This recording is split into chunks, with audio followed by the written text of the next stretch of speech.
My panel will get stuck right into the day's events, and I can tell you, in fact, I can warn you, expect some robust debates, some strong opinions and perspectives from both sides of the fence. It's about you at home as well. I love to read out all of your comments, or at least as many as I can. So join me, Michelle Dewberry, Monday to Friday, 6 till 7 on Jubes & Co.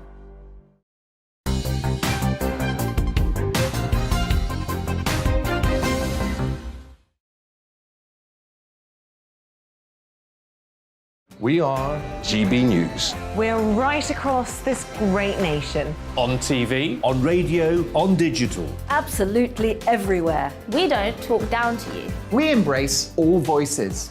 With honest and civilised conversation. we're not part of the establishment. We're one of you. And we're only getting started. Join us on GB News, The People's Channel. Britain's news channel.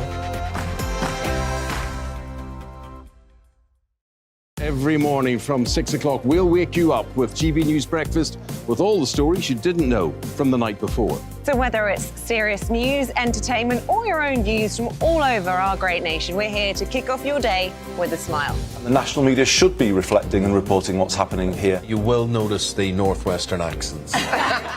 Whether you're with us on TV, radio, or online, every morning, it's breakfast from 6 a.m. Hope you can join us.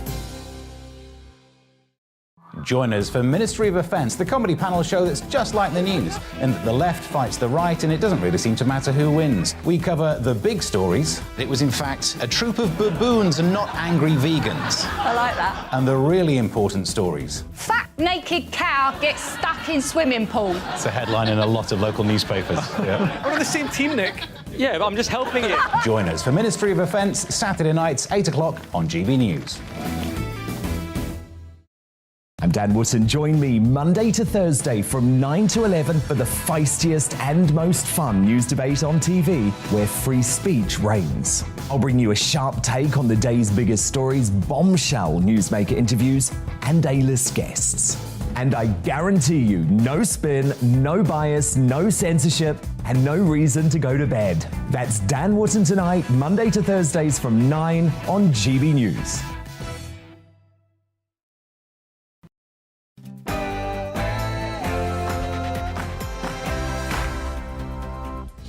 Yes, good morning, everybody. This is To The Point on GB News with me, Patrick, Christys and Mercy Muroki on your TV, radio and online. Yes, well, the Prime Minister's fears have been realised this morning as Sir Graham Brady announces a no-confidence vote in the Prime Minister will be taking place this evening. Yeah, well, we'll be there until midday, bringing you the very latest on this development, looking at the reactions so far and analysing what this now means for our PM. Yes, and more importantly, let us know what you think. Email your views in at gbviews@gbnews.uk. We'll get to those throughout the programme, but first, let's update you on the headlines.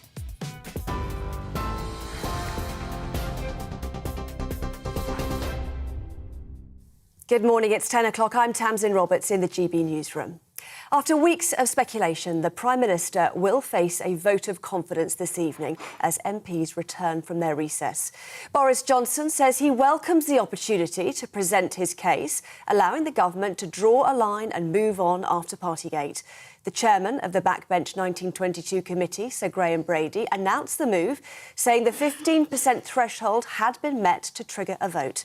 The Prime Minister will speak to MPs ahead of the secret ballot, which will be held between 6 and 8 o'clock this evening. The rules that we have in place, I notified the Prime Minister yesterday that the threshold had been reached, and we agreed the timetable for a confidence vote to take place, and he shared my view, which is also in line with the rules that we have in place, that that vote should happen as soon as could reasonably take place.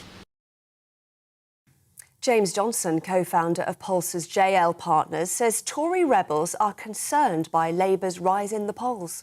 So his net satisfaction rating at the moment is minus 36. Now, for context, that's one of the worst ratings that a Prime Minister has had, and it's, in my view, very difficult to come back from. The key number, though, is sort of what sits underneath it. Back in 2020, 2021, more people than not said that Boris Johnson was trustworthy amongst Conservative voters. That has now completely flipped, and now 55% of Conservative voters say that Boris Johnson is untrustworthy, compared to 25% who say he is trustworthy. The UK is sending its first long-range missiles to Ukraine after Russia hit the country's capital. Ministry of Defence Intelligence shows air-launched cruise missiles struck rail infrastructure in Kiev for the first time since April. The precision-guided rockets being sent to Ukraine have a range of 50 miles, with the Prime Minister saying the UK can't stand by as Russia flattens cities and kills innocent civilians.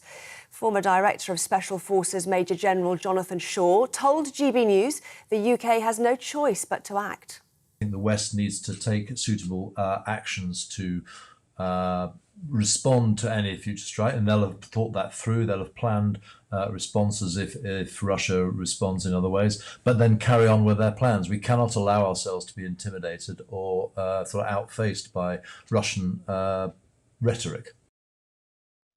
Meanwhile, the UK is offering a specialist team of lawyers and police officers to help the war crimes investigation in Ukraine. Deputy Prime Minister and Justice Secretary Dominic Raab is unveiling a second package of support on top of the £1 million funding provided earlier this year. Thousands of British travellers have been left stranded following flight cancellations across Europe. Passengers booked with British Airways, TUI, Wizz Air and EasyJet are affected as airlines continue to struggle with severe staff shortages. Transport Secretary Grant Shapps says the government will work with the industry to avoid further transport chaos. Travel correspondent Simon Calder told GB News automatic refunds for passengers aren't good enough. Interesting that Grant Shapps, the Transport Secretary, happened upon the idea of, oh, well, we'll make sure people get automatic refunds. They don't want refunds. They want to be flown home. Getting their money back is the least of their concerns. They just want to be on a plane.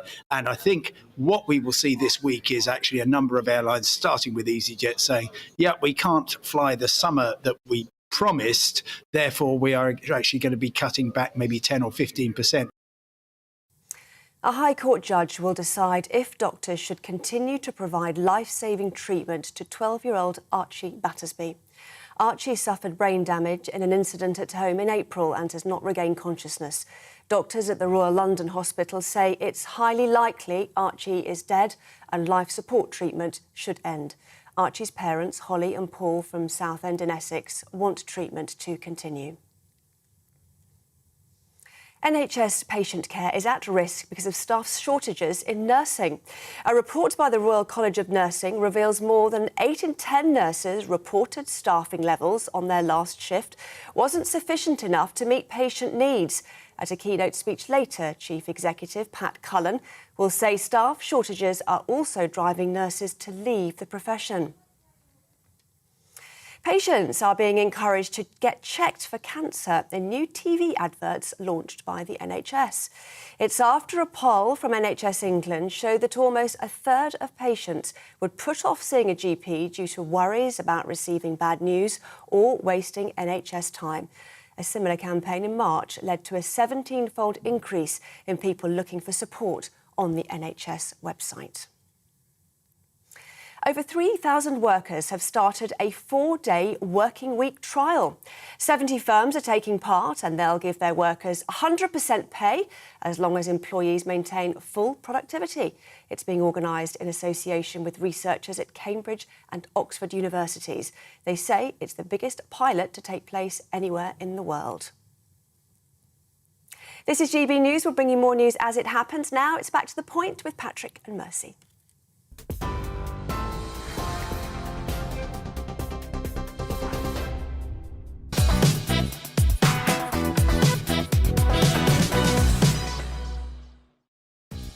A very good morning to you. The time's 10:06 and this is To The Point on GB News with me, Mercy Muroki, and Patrick Christys. We're on your TV, radio and online. Here's what's on the show today. Goodness gracious me. Well, Sir Graham Brady, the chairman of the Conservative Backbench 1922 committee, has announced this morning that at least 15% of Tory MPs have now sent in letters of no confidence to the Prime Minister. about the Prime Minister, I should say, really, the threshold needed to trigger a vote of no confidence. Yes, we're going to be examining what this means for the Prime Minister throughout the show. The vote's expected to take place today between 6 p.m. and 8 p.m, with the results expected to be announced shortly thereafter. We, of course, will bring you all of that throughout the day on GB News. The Prime Minister will need to secure a majority of 180 MPs in a secret ballot if he is to continue in office. If not, a leadership election will be triggered. Yes, so a very big day today for the Prime Minister, as his future and indeed the country's future hangs in the balance. And we're going to be covering this from many angles throughout the show and across the programme. And the most important part, as usual, your thoughts. Tell us what you make of this news by emailing gbviews@gbnews.uk. Would you like to see Boris go, or should he stay?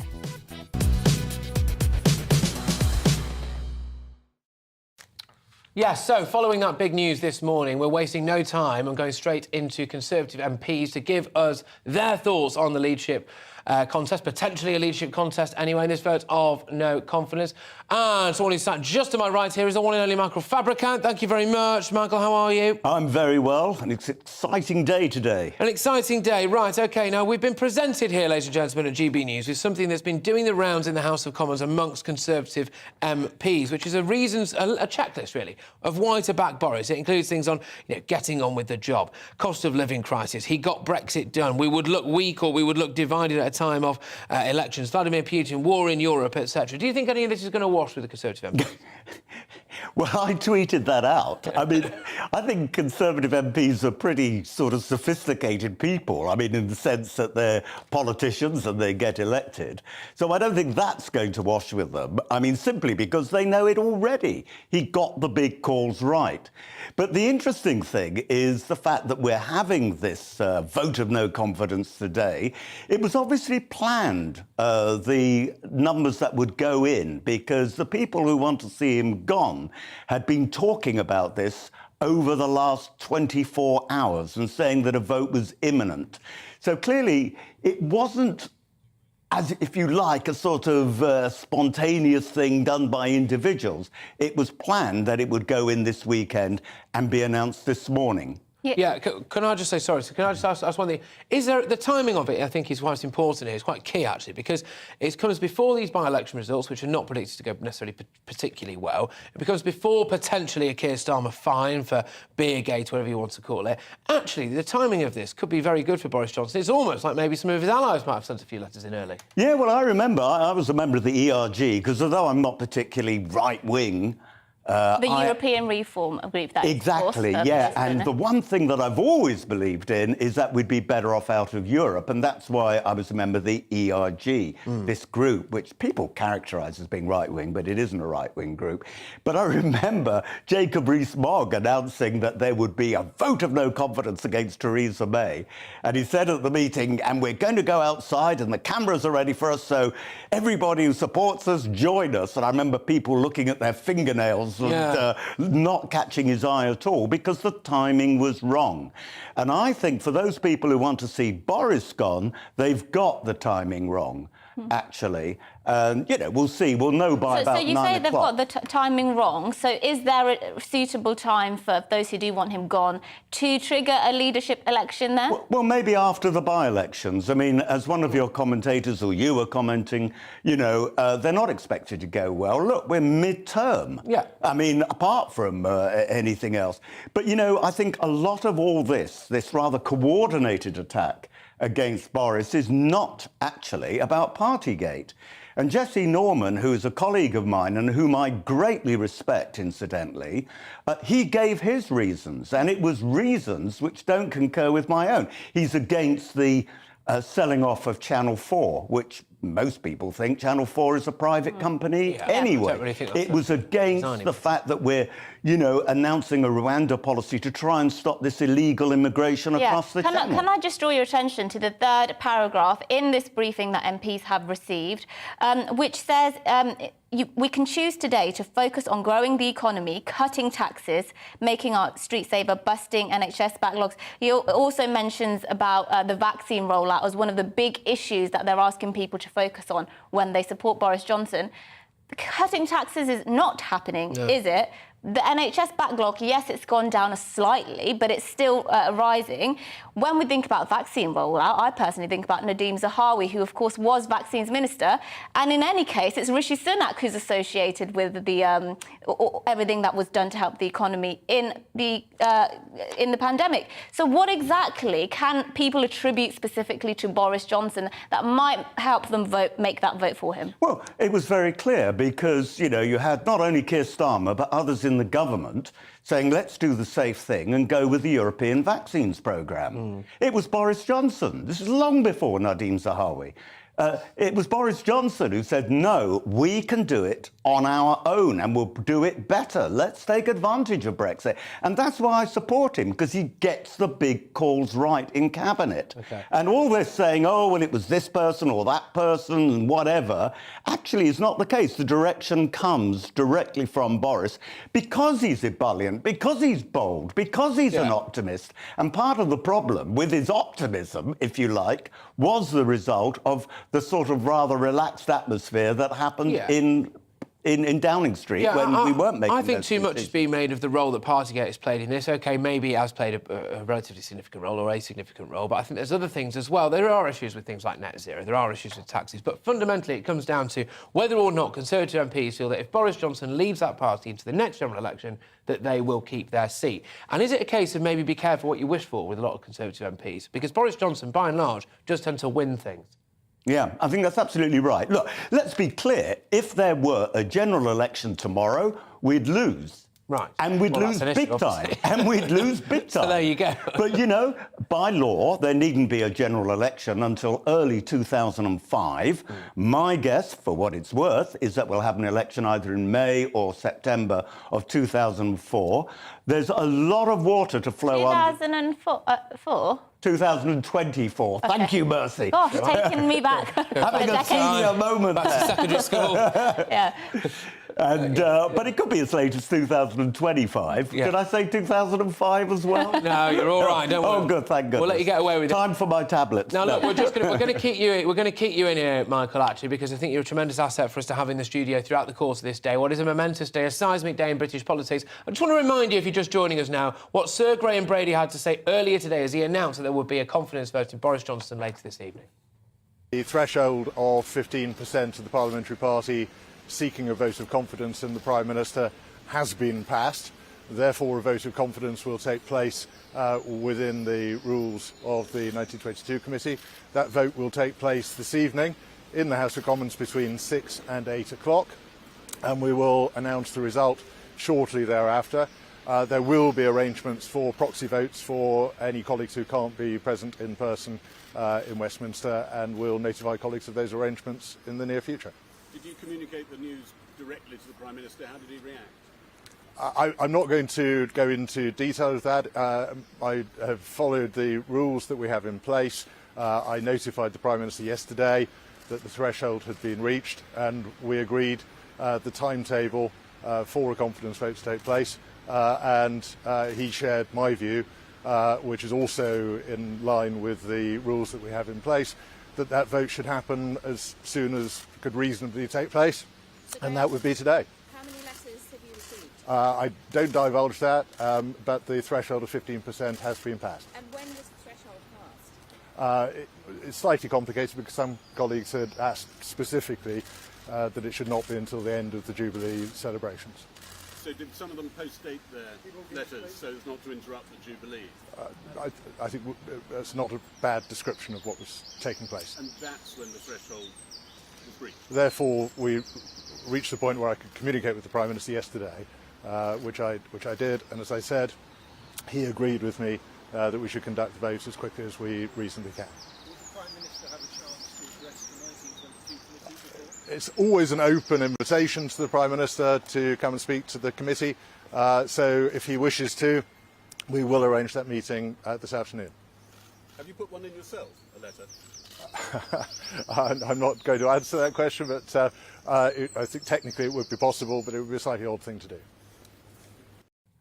Well, that's Graham Brady there, chair of the 1922 Backbench Committee. You know, what did you make of his remarks this morning? Well, one of the things about Graham is he's an absolute professional when it comes to this. He's done this many, many times.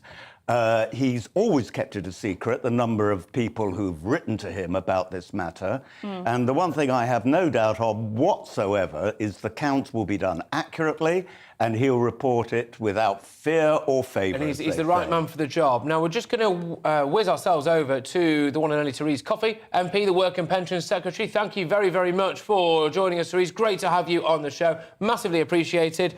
Goodness gracious me, has this been a long time coming? Do you want to see the back of Boris Johnson? No, I'm fully supporting the Prime Minister. It's Boris who got the highest share of the vote in 2019 since 1979.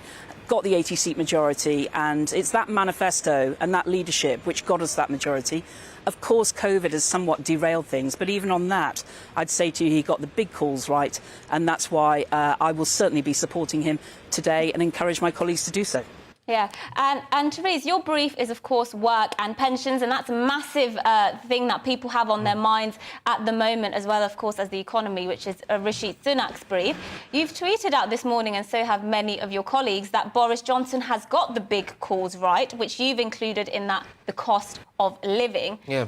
Many people around this country would not quite agree with that. Well, if I think from people who are on universal credit, we increased the incentive to work by reducing the taper rate last December. That means people keep more of their money as they're working while still not quite sliding off benefits, recognising the challenge on the cost of living. But at the same time, this 15 billion package adds to the 22 billion package, really targeted at some of the poorest in society, but also recognising that everybody needs some help with their energy bills this time. We've got this global inflation challenge, a mixture of issues. Supply chain still not fully recovered after COVID, but also the Putin invasion of Ukraine is not helping this at all. So a combination of factors, and the government waited to understand what was happening with the potential energy cap change later in the year, and we responded quickly. And I think that comprehensive £1,200 support to people on means-tested benefits is a real boost to those people who are really struggling to make ends meet. Fine. Therese, just quickly, I don't know if you'd be aware, but there's a familiar face stood behind you now in the rather annoying shape of Steve Bray. But he's raising some signs, and I'd quite like you to confront those signs, actually. He says things about Tory lies. He says things about stopping Brexit. He says things about Partygate costing lives. And I think it's not necessarily my point of view. I think everyone knows where I stand on this particular issue. But the wider British public may well actually agree with Steve Bray on some of these things. How would you respond to the signs he's holding up behind you right now? I'm not going to give him any airtime, so I'm not going to. Well, he's giving himself quite a bit of airtime here at the minute, to be fair. But OK, all right. Well, look, do you choice. That's all right. Now, do you think that Boris Johnson will actually survive this vote, and could it be good timing for him? Yes, I do, and I hope that once this vote is over, we can unite and get on with delivering the priorities.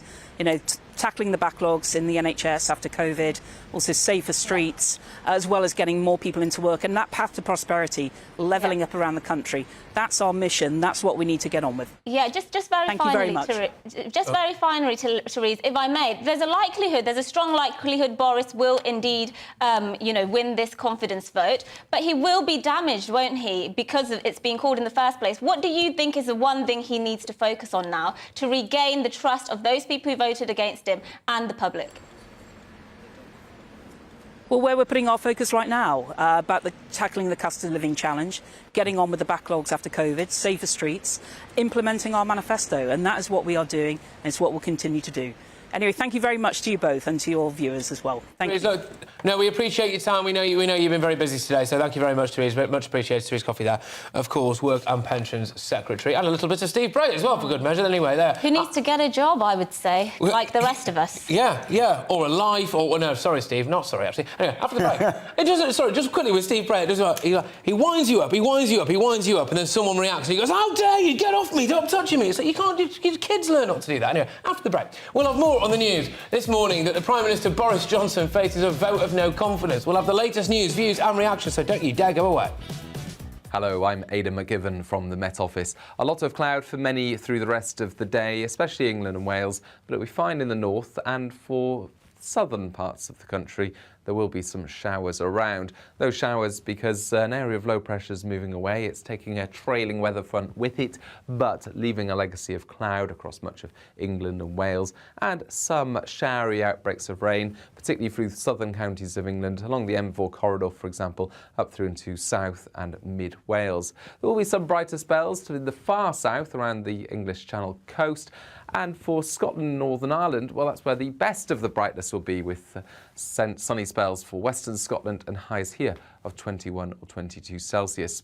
Also feeling warm where the sun comes out in the far south, but there'll be a lot of cloud for central and southern parts of the country. That cloud only slowly thinning and breaking overnight, whilst another area of showery rain pushes into the English Channel coast, affecting the Isle of Wight, Sussex, as well as Kent. Now, elsewhere, mostly dry, but there will be some showers affecting the North Sea coast of northeast England. Clear spells for Scotland, for central and southern parts of England, and a few mist and fog patches around first thing Tuesday. But otherwise, for many, it's a dry and relatively bright start, but cloudy conditions will prevail across southern Scotland, parts of northern England into the Midlands. Some showery rain at first here, and then more widely, sunny spells and showers will affect the southern half of the UK as well as Northern Ireland and western Scotland by the afternoon. A warmer day to come, though, in the south, 22 Celsius possible, where we get some of those sunny spells. But by the end of the afternoon, further showers are pushing into the far southwest, reaching Northern Ireland as well as parts of Wales during the evening. Clear spells continue towards the east, and then a mixed end to the week. It's going to be showery on Wednesday, and it's going to be increasingly windy on Thursday and Friday.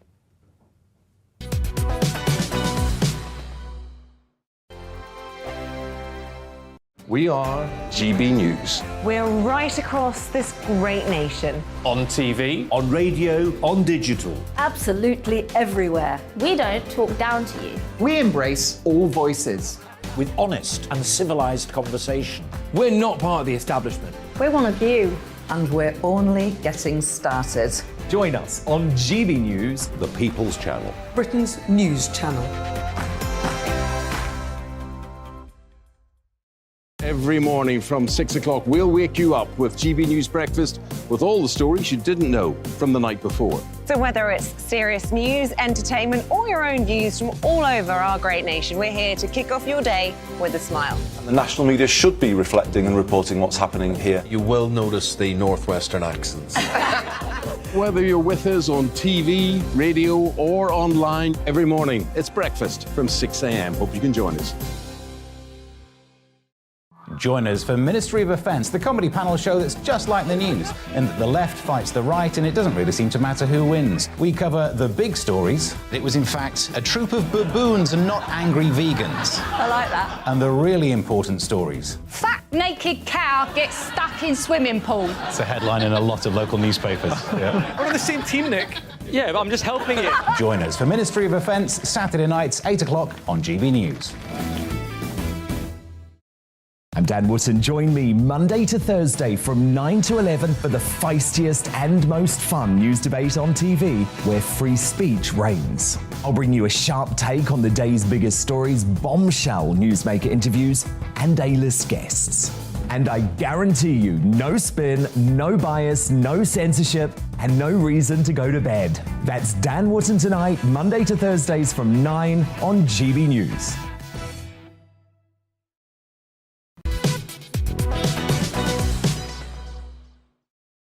Yes, morning all. It's about to go 10:26. This is To The Point with me, Patrick Christys and Mercy Muroki on GB News, live on your TV, online and radio this morning. Yes, well, we've been talking all morning about that big news that came up a couple of hours ago, which is that Sir Graham Brady, the chairman of the 1922 Backbench Committee of the Conservative Party, has announced that 15% threshold has been reached for letters of no confidence, which means that the Prime Minister will be facing a confidence vote tonight. It's going to be between 6 p.m. and 8 p.m, we're told. And we are joined by Conservative MP for Lichfield, Michael Fabricant, who's been with us since the show started.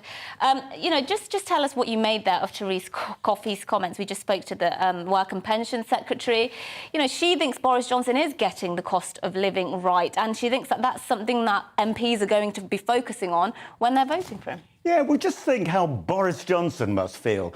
He gets elected as Prime Minister and thinks he's got one massive call to make, which is to get Brexit done. He gets Brexit done, then faces the COVID crisis, which you've never had in 100 years since the Spanish flu in the First World War, and then we have a war in Europe. So it's been one thing piled after another. But as I said earlier on, the point is that Boris has got the big calls right. Okay. So I very much agree with Therese. OK, well, that's the line at the minute from the Boris backers, which is, of course, that he's got the my line. calls right. It's your line. I don't know about Boris backers. It's your line. But Andrew Bridgen joins us now, Conservative MP for North West Leicestershire, who has been outspoken, I suppose, really, in his criticism of this Prime Minister. Andrew, I'm assuming that you don't believe Boris has got the big calls right.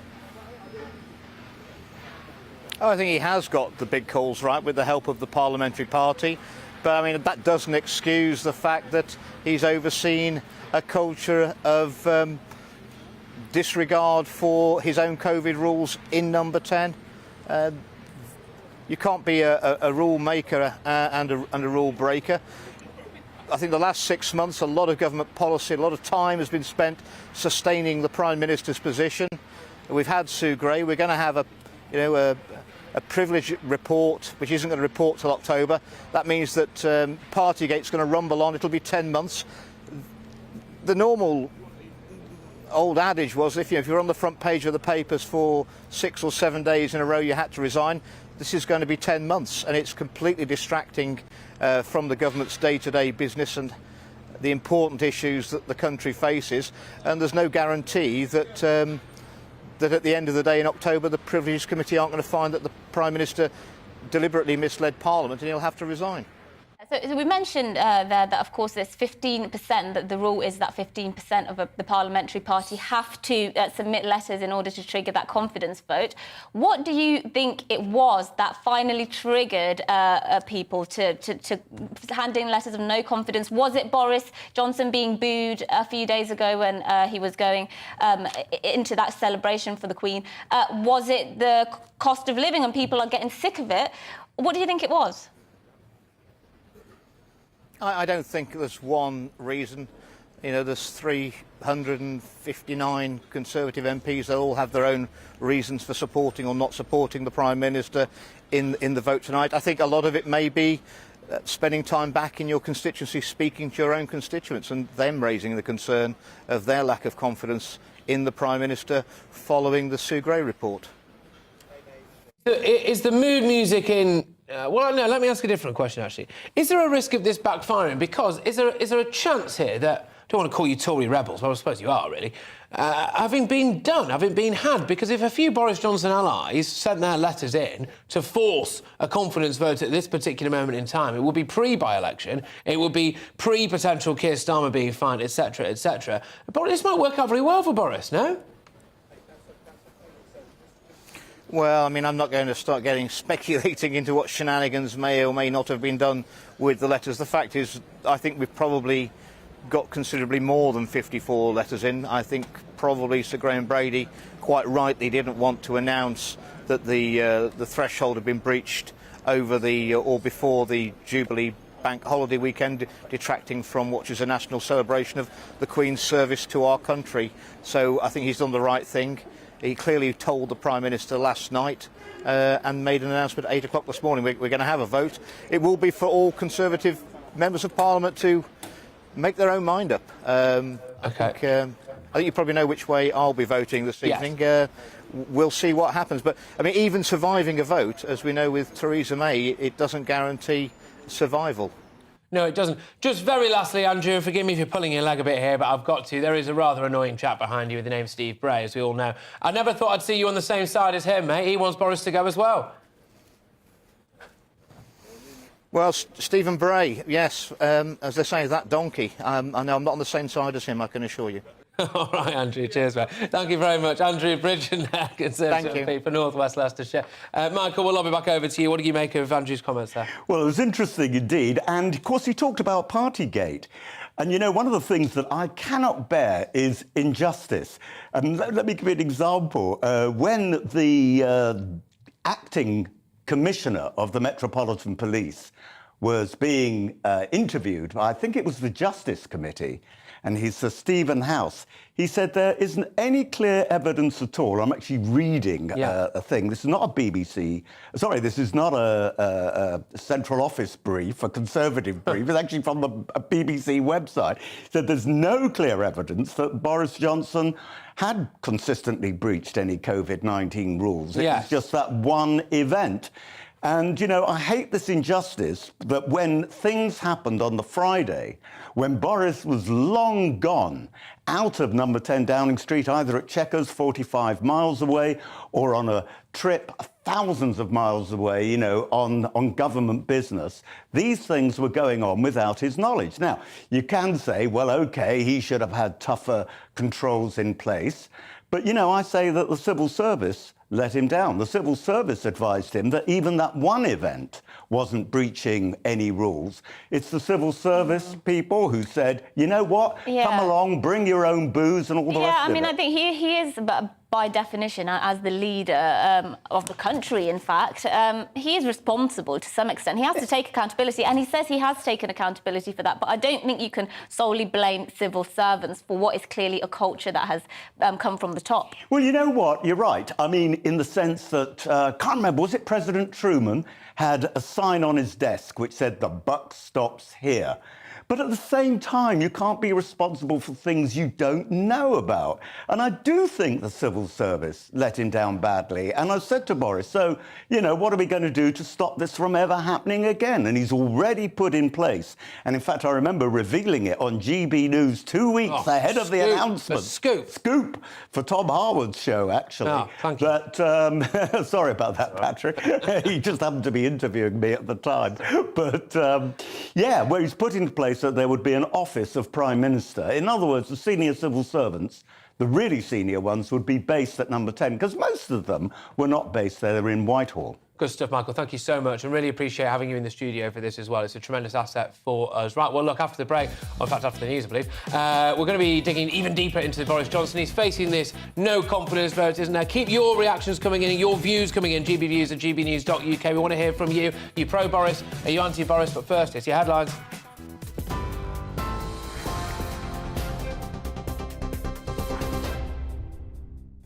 Good morning, it's 10:34. I'm Tamsin Roberts in the GB newsroom. The Prime Minister will face a vote of confidence this evening as MPs return from their recess. Boris Johnson says he welcomes the opportunity to present his case, allowing the government to draw a line and move on after Partygate. The chairman of the Backbench 1922 committee, Sir Graham Brady, announced the move, saying the 15% threshold had been met to trigger a vote. The secret ballot will be held between 6 and 8 o'clock this evening. The rules that we have in place, I notified the Prime Minister yesterday that the threshold had been reached, and we agreed the timetable for a confidence vote to take place, and he shared my view, which is also in line with the rules that we have in place, that that vote should happen as soon as could reasonably take place. The UK is sending its first long-range missiles to Ukraine after Russia hit the country's capital. The Ministry of Defence says air-launched cruise missiles struck rail infrastructure in Kiev for the first time since April. The precision-guided rockets being sent to Ukraine have a range of 50 miles. Thousands of British travellers have been left stranded following flight cancellations across Europe. Passengers booked with British Airways, TUI, Wizz Air and EasyJet are affected as airlines continue to struggle with severe staff shortages. Transport Secretary Grant Shapps says the government will work with the industry to avoid further transport chaos. A High Court judge will decide if doctors should continue to provide life-saving treatment to 12-year-old Archie Battersby. He hasn't regained consciousness since suffering brain damage in an incident at home in April. Doctors at the Royal London Hospital say it's highly likely Archie has died and life support treatment should end. His parents don't agree and want treatment to continue. TV, online and DAB+ radio, this is GB News. We'll be back with Patrick and Mercy in just a moment.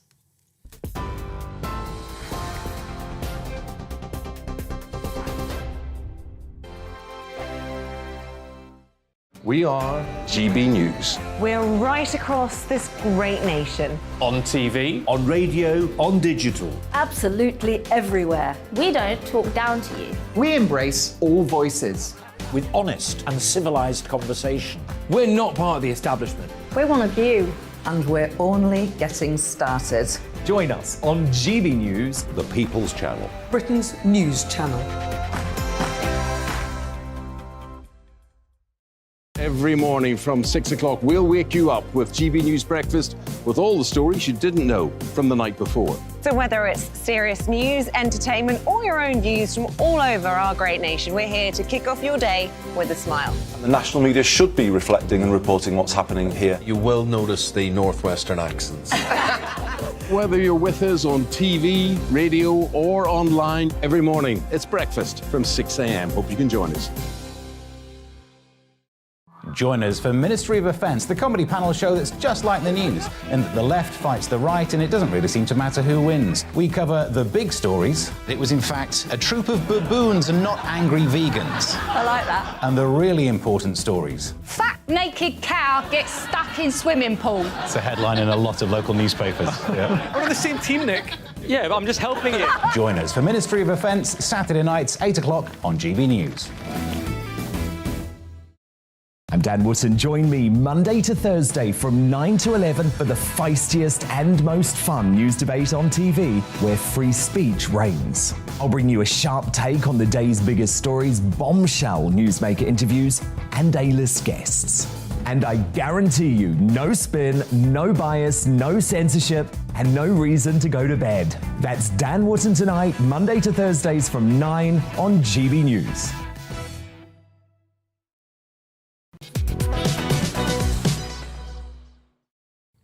Morning, everyone. It's 10:38. Hold on to your hats, because this is To The Point with me, Patrick Christys. I'm Mercy Muroki on GB News, live on your TV, online and radio this morning. Massive day. Yes, indeed, a big day for the Prime Minister, for the Conservative Party. A no-confidence vote will be taking place later on this evening between 6 p.m. and 8 p.m, as announced by Sir Graham Brady, who's the chairman of the Backbench Committee of the Conservative Party. We've been speaking to the 3 MPs this morning so far. It's only 10:40. Well, let's speak to the political reporter as well, Bill Balkett, for his reactions. Good morning. Just give us your thoughts on what's taken place. It was pretty much inevitable, wasn't it, if the events of the last few days, last week, were to be believed? Yeah, it's all been building up rather since Sue Gray eventually published her full report, even if the damage was more placed on, his inner circle, his aides, rather than himself. It was enough to trigger, many Tory MPs to file their letter of no confidence. The 54 threshold has been met at 15%. And now the question is whether Boris has the 179 members of Parliament to keep him in office. But as we know, as history has also proven, is that just because Prime Minister can survive a confidence vote doesn't mean that his future is secure. Outcomes, because there are a few outcomes. He could win the leadership vote. He could win the no confidence vote. He could lose the no confidence vote, and then there'll be a leadership vote, which which might even trigger a general election earlier than we expected. I mean, what do you think is the most likely scenario here? It's pretty difficult to tell, because if you look at how many Tory MPs are on the payroll, as it's known, it's about 160 to 170. And of course, 180 is the key number that we're looking at here in order for either Boris Johnson to be ousted as Prime Minister and can't stand in a future leadership contest, or for him to survive. But as I mentioned, even if Boris Johnson were to survive this and the swing would go in his favour, of course, we've got the Privileges Committee investigation to come. We've got two monumental by-elections, which is going to, put the focus directly on number 10. And then with other issues coming around, like the cost of living crisis and then the continued developments in the war in Ukraine, it's not going to get any easier for Boris Johnson should he avoid the bullet here. But I suppose, in a way, though, the public doesn't necessarily stand to benefit from this, because let's just say, hypothetically, Boris Johnson goes. I remain unconvinced that he will lose this confidence vote, by the way, but let's just say he does and then he goes, etc. I mean, then Labour might have to seriously come up with some policy so people can try to vote for them at a general election that may well just be around the corner, and they're going to have to get their backsides in gear, aren't they? They will, and we've got the investigation by Durham Constabulary into their own, illicit parties, that happened last year during the Hartlepool by-election, and Sir Keir Starmer, the Labour leader, has promised that he will stand down, and that will shake things up. But this is a prime opportunity for Labour if it does come around, and if a snap general election were to arise. I mean, as we've been seeing in the polls, Labour have been leading Tories, by as much as 10 points consistently, and it seems that the Partygate scandal and living costs is having an effect on public opinion and people's support of the Conservative Party, especially in these red wall seats where the Tories made all those huge gains back in 2019. And you've obviously you're a keen observer of politics, and you have a good idea of where certain MPs sit and what the thinking in the Conservative Party and indeed the Labour Party is. Do you think, for those who have handed in their letters, those at least 54, there's anything Boris Johnson can say or do at this point that might get them to actually change their minds and not, vote against him in the leadership vote he has tonight? Well, one thing I've been reading this morning is with the 2019 intake promising potential roles in the front bench as kind of an appeasement. And Boris Johnson, for the last few months, has been trying his best to, win back his loyalist supporters with what he calls like red meat policies. You've got the Rwanda scheme. You've got Rishi Sunak have been promising tax cuts, despite the strenuous circumstances which we're in at the moment. But I can't really see what more that Johnson can do. We had those, 38 bills in the Queen's speech, which have to be, approved within the next parliamentary year, when the general election is most likely to be next year. So I can't really see what more we can do. All right, OK, Bill, look, thank you very much. Bill Bowkett there, of course, political reporter, political commentator. But we're going to go now to a political, I suppose you could say strategist, really, a pollster, really, who I spoke to a little bit earlier on to try to get into the nitty-gritty, really, of what's been going on and what will come on, about what the public really thinks. I spoke to Joe Twyman, who's co-founder of Delta Poll and former head of political polling at YouGov, and he told us, like I said, what the public are really saying about Boris Johnson's future. Well, we haven't had any predictions so far. What we've had is one poll in Wakefield that was conducted 2 weeks ago. Now, it's worth pointing out that any polling around by-elections tends to have huge margin of errors attached, and so it should always be taken with a big pinch of salt. But one taken so far from polling day really provides very little in the way of precise information. But what it did show was that the Conservatives were well behind Labour in Wakefield, which really is to be expected given the circumstances of the Conservative Imran Khan leaving that position, and also the difficulty that they're in nationally. The Conservatives held a 7.5% majority in that constituency going into the after the last election, but since the 1930s it had previously been held by Labour, and so this was really very much the constituency for Labour to win. And if they hadn't won, then big questions would have been asked of Keir Starmer. If Labour can't win there now, where can they win? The other by-election is taking place in Tiverton, and that is a constituency where the Conservatives weigh the votes in their favour. This is somewhere that even in 1997, during the Tony Blair landslide, it still stayed loyal to the Conservatives. And the previous MP, Neil Parish, he won over 60% of the vote at the last election. And so this is precisely the opposite of Wakefield. Now, as far as I know, we haven't had any polling conducted there, at least not that's been published. And what we've seen is is rumours that the Lib Dems might think they can do well, but of course they would talk up their chances, wouldn't they? But it doesn't change the fact that that would be the key constituency. If the Conservatives were to lose there, then you have, if you like, the flip side of the question for Labour in Wakefield. If they can't hold on to places like Tiverton, then where can they win? And that would of course raise lots of questions for all of those MPs, of which there are a great many who have a majority much smaller than Neil Parish had there. Exactly, but of course this confidence vote now is going to come before any of those by-elections, isn't it? So that could be a bit tricky for some of these rebels. They may well end up stuck with Boris Johnson for another year, despite what their thoughts are about him personally. But I want to know what his popularity is amongst Tory party members, please, if you've got any of those figures to hand. His popularity among Tory party members.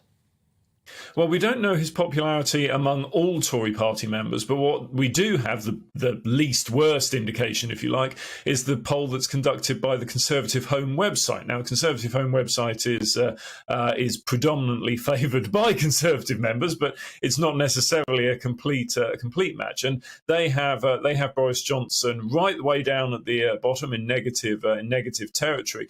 At the top, they have Ben Wallace most recently, but previously they've had Rishi Sunak and a number of other characters over the last 12 months or so. What that demonstrates is the reality that actually there is no obvious replacement for Boris Johnson, which places this leadership election in a very different context from that of Theresa May, where, of course, Boris Johnson was always waiting in the wings. There's not an obvious candidate this time around, and you can divide, in public opinion terms at least, you can divide all of the runners and riders into those that the majority of the public don't really know and those that the majority of the public don't really like.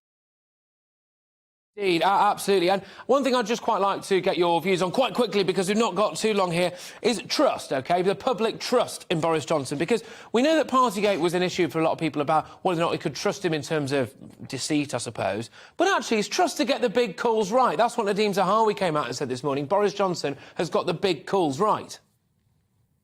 On COVID, we now do appear to be coming out of the pandemic, and the public will judge whether they believe Boris Johnson's decisions were the ones that led to the most effective way out of that.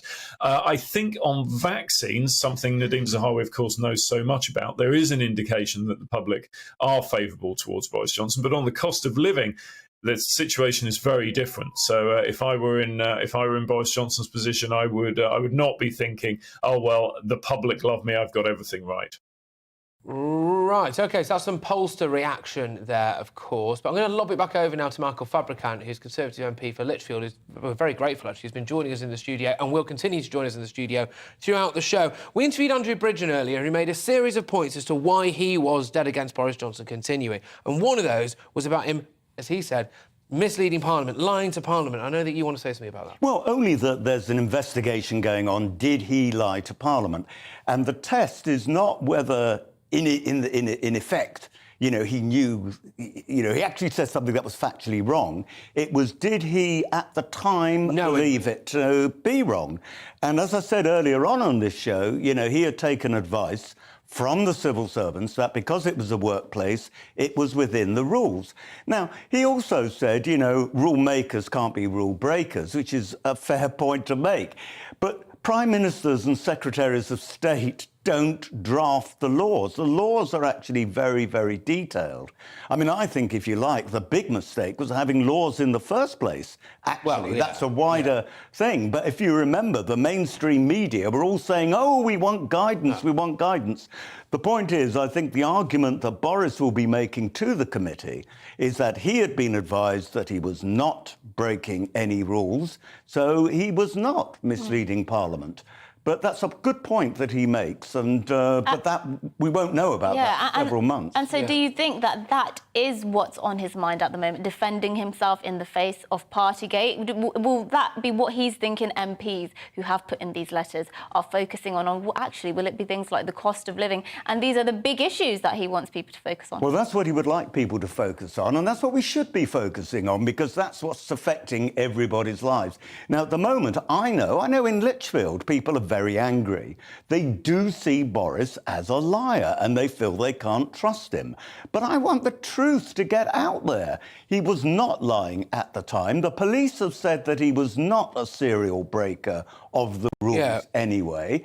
And indeed, I love that marvellous phrase that one of my colleagues came up with. He was ambushed with a cake in a cabinet meeting, you know, on his birthday. But are you concerned, because I suspect this is what a lot of Conservative MPs are concerned about now, is that the public lack of public trust, perceived lack of public trust in Boris Johnson is going to stick there at the next general election. You said some of your own constituents, a lot of your own constituents, are unhappy with him. Is that going to affect you at the ballot box? Well, it would if there were a general election tomorrow. But you know what? There won't be a general election tomorrow. There is a lot of water going to flow under the bridge. And by gosh, you know, think of all the water that's flown under the bridge since Boris was elected. We've had a COVID pandemic. We've got out of the EU and now a war in Ukraine. Goodness knows what's going to face us next. Absolutely. Michael, stay with us, please. We're going to go to some views now. I believe Mercy's been collecting We are, and before I do that, we have to mention this, not Partygate, this confidence vote story has taken over the news agenda today. We haven't mentioned that it's the 78th anniversary today of the D-Day landings, June the 6th, 2022, marks 78 years since that historic landing. So, of course, we should mention that we are GB News. And absolutely. I went to the concert yesterday, the pageant, and the military parade was just incredible. 200 horses, I think about 1,700. You got waved at by a few famous faces, didn't you? I did, but I have to say the most enjoyable part, the most moving part, because I got a spot right opposite the cenotaph, of course, on Whitehall. So I have really lovely pictures actually. I had the cenotaph as a backdrop and all the soldiers, the military people, and the horses walking past and playing incredible music, and it was lovely. And yes, did you cry a bit? I was holding back tears the whole way through, I have to say, but it was incredible. And but you know, Mercy, the soldiers who actually landed on those beaches, they called it, and of course a great film was made about it, they called it the longest day. That happened 78 years ago. I have a feeling today is also in politics going to be the longest day. Gosh, wow, fair enough. OK, important stuff. Absolutely. For Boris Johnson, it certainly will feel like probably his longest day yet. Right. Now, let's go to some of your views. Lots of views coming in. I have to say, I've been reading them throughout the programme, and lots of them are pro-Boris. Eve here says, I agree that Boris made mistakes during COVID, but he has proven that he is a strong PM. He gave us Brexit. He led the world in the vaccination efforts.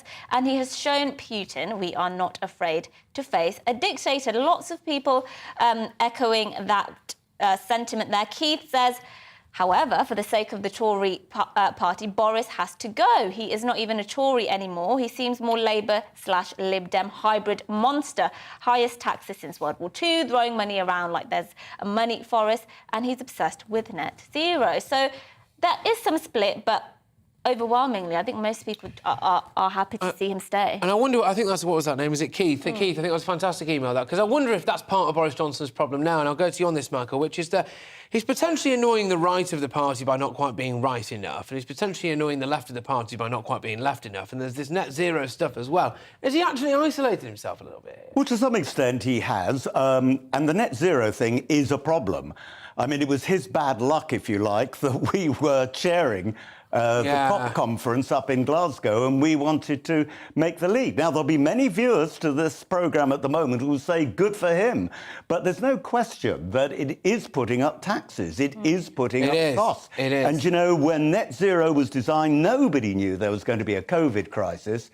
And I, for one, although I have, you know, I'm going to be supporting Boris down the line, I, for one, actually would like to let him look at net zero again, because none of us thought there would be this pandemic and the after effects. Well, hopefully he does. Michael, thank you very much. Michael's going to be sticking with us, we believe. He's going to be doing a very long stint here for us. But keep your thoughts coming into us on email, gbviews@gbnews.uk. We will be back with more of today's top stories and plenty of your views after this short break.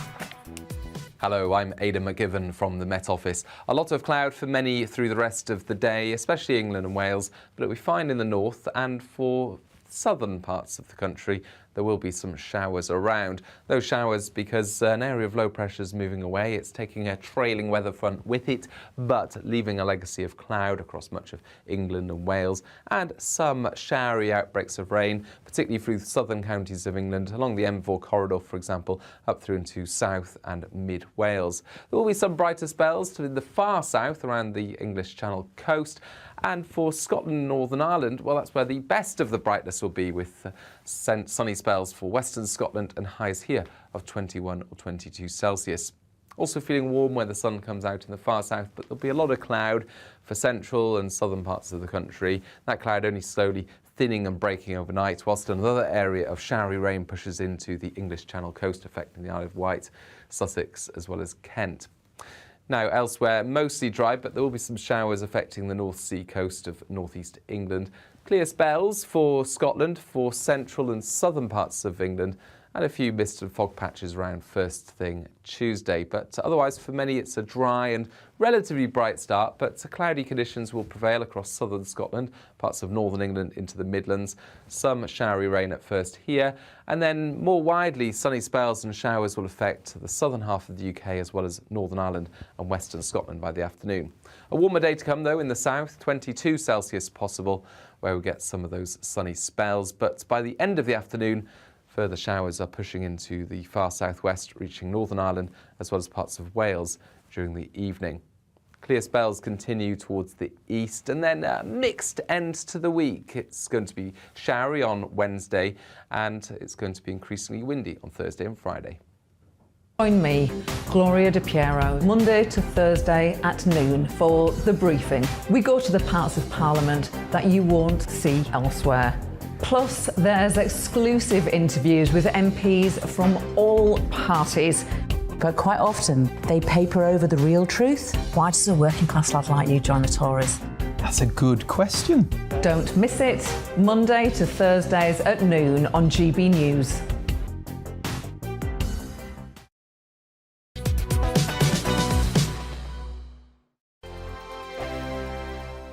We are GB News. We're right across this great nation. On TV, on radio, on digital. Absolutely everywhere. We don't talk down to you. We embrace all voices.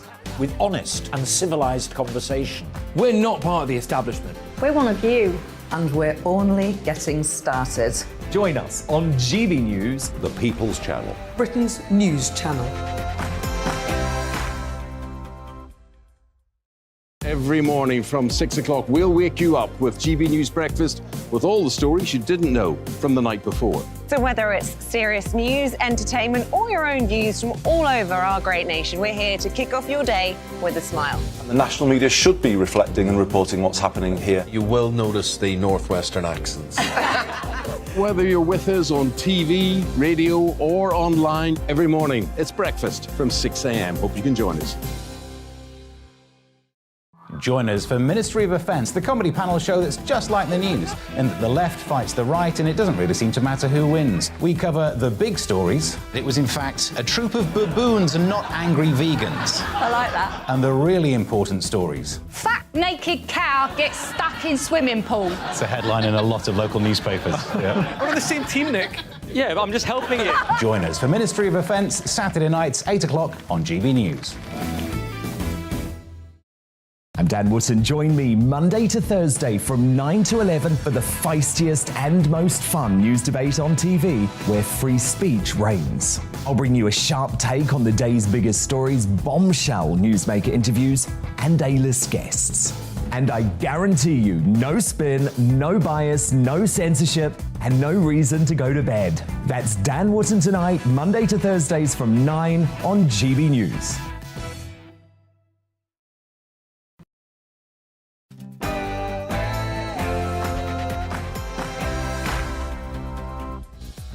Good morning. This is To The Point on GB News with me, Mercy Muroki, and Patrick Christys on your TV, radio and online. Well, a confidence vote awaits the Prime Minister this evening as Sir Graham Brady announces a threshold has been met to trigger a vote on Boris Johnson's leadership of the party. Yes, we've been bringing you reaction on this programme so far. We've been joined by Cabinet Secretary, a Tory MP, calling for the PM to go, and we're joined throughout the programme by Michael Fabricant MP, who is giving his reaction to the news.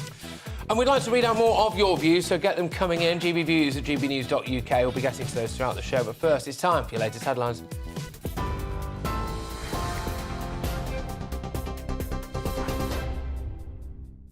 Good morning, it's 1 minute past 11. I'm Tamsin Roberts in the GB newsroom. After weeks of speculation, the Prime Minister will face a vote of confidence this evening as MPs return from their recess.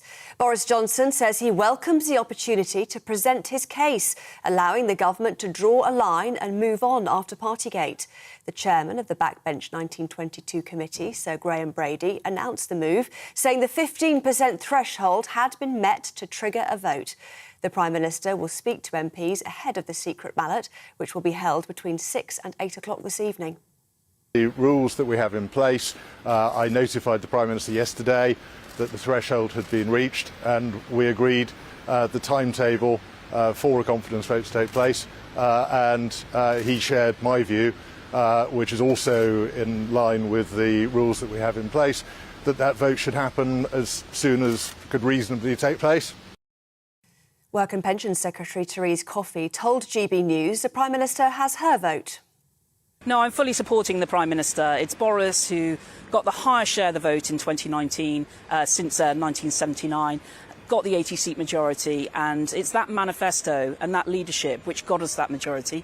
Of course, COVID has somewhat derailed things, but even on that, I'd say to you he got the big calls right, and that's why I will certainly be supporting him today and encourage my colleagues to do so. Former Foreign Secretary Jeremy Hunt has confirmed he's going to vote against the Prime Minister, and Tory MP Andrew Bridgen says Boris Johnson can't be both a rule maker and a rule breaker. Oh, I think he has got the big calls right with the help of the parliamentary party, but I mean that doesn't excuse the fact he's overseen a culture of disregard for his own COVID rules in Number 10.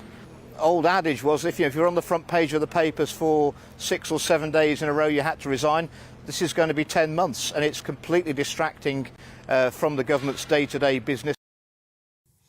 James Johnson, co-founder of Polster's JL Partners, says although confidence in Boris Johnson is slipping, Tory rebels will also be thinking about Labour's rise in the polls. So his net satisfaction rating at the moment is minus 36.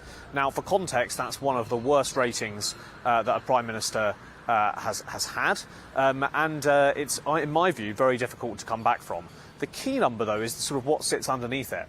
Back in 2020, 2021, more people than not said that Boris Johnson was trustworthy amongst Conservative voters. That has now completely flipped, and now 55% of Conservative voters say that Boris Johnson is untrustworthy, compared to 25% who say he is trustworthy. To other news now. The UK is sending its first long-range missiles to Ukraine after Russia hit the country's capital. The Ministry of Defence says air-launched cruise missiles struck rail infrastructure in Kiev for the first time since April. The precision-guided rockets being sent to Ukraine have a range of 50 miles, with the Prime Minister saying the UK can't stand by as Russia flattens cities and kills innocent civilians. Former Director of Special Forces Major General Jonathan Shaw told GB News the UK has to supply the weapons.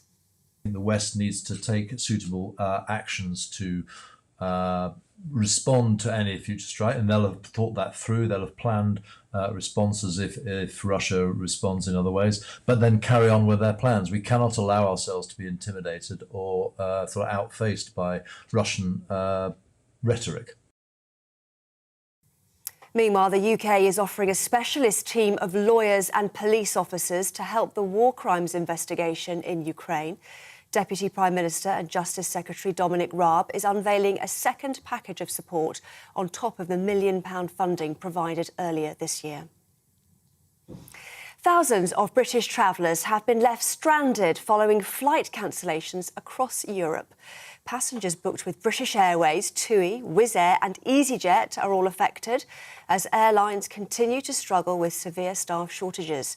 Transport Secretary Grant Shapps says the government will work with the industry to avoid further transport chaos.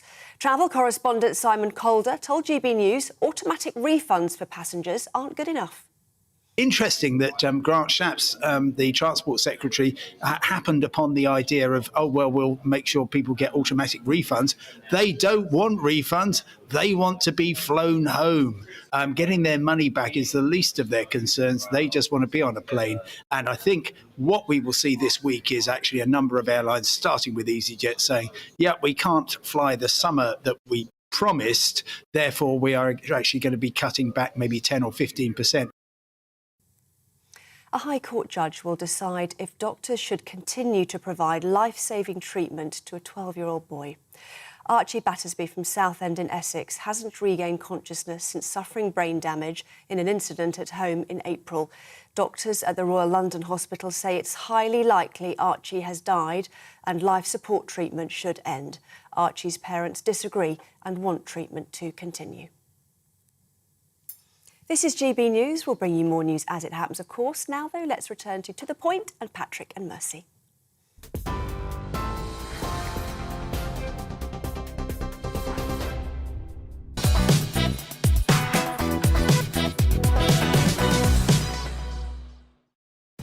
Good morning, this is To The Point on GB News with me, Mercy Muroki and Patrick Christys on your TV, radio and online. Here's what's on the last hour of the show. So Graham Brady, the chairman of the Conservative backbench 1922 committee, has announced this morning that at least 15% of Tory MPs have sent in letters of no confidence in the Prime Minister. The threshold needs to trigger that all-important confidence vote. Yes, we're going to be talking about that further. This morning, we've already been looking at what that could mean. The vote is expected to take place between 6 p.m. and 8 p.m. this evening, with the results expected to be announced shortly thereafter. We, of course, will bring you all of that live throughout the day on GB News and quite possibly into the night as well, by the sounds of things. The Prime Minister will need to secure a majority of 180 MPs in a secret ballot if he is to continue in office. If not, a leadership election will be triggered. Yes, so a very big day for the Prime Minister, as you can imagine. This is what's going to be dominating the news agenda, and we'll try and cover it from all angles. And the most important part of our show, as usual, is your thoughts. So tell us what you make of this news by emailing in at gbviews@gbnews.uk.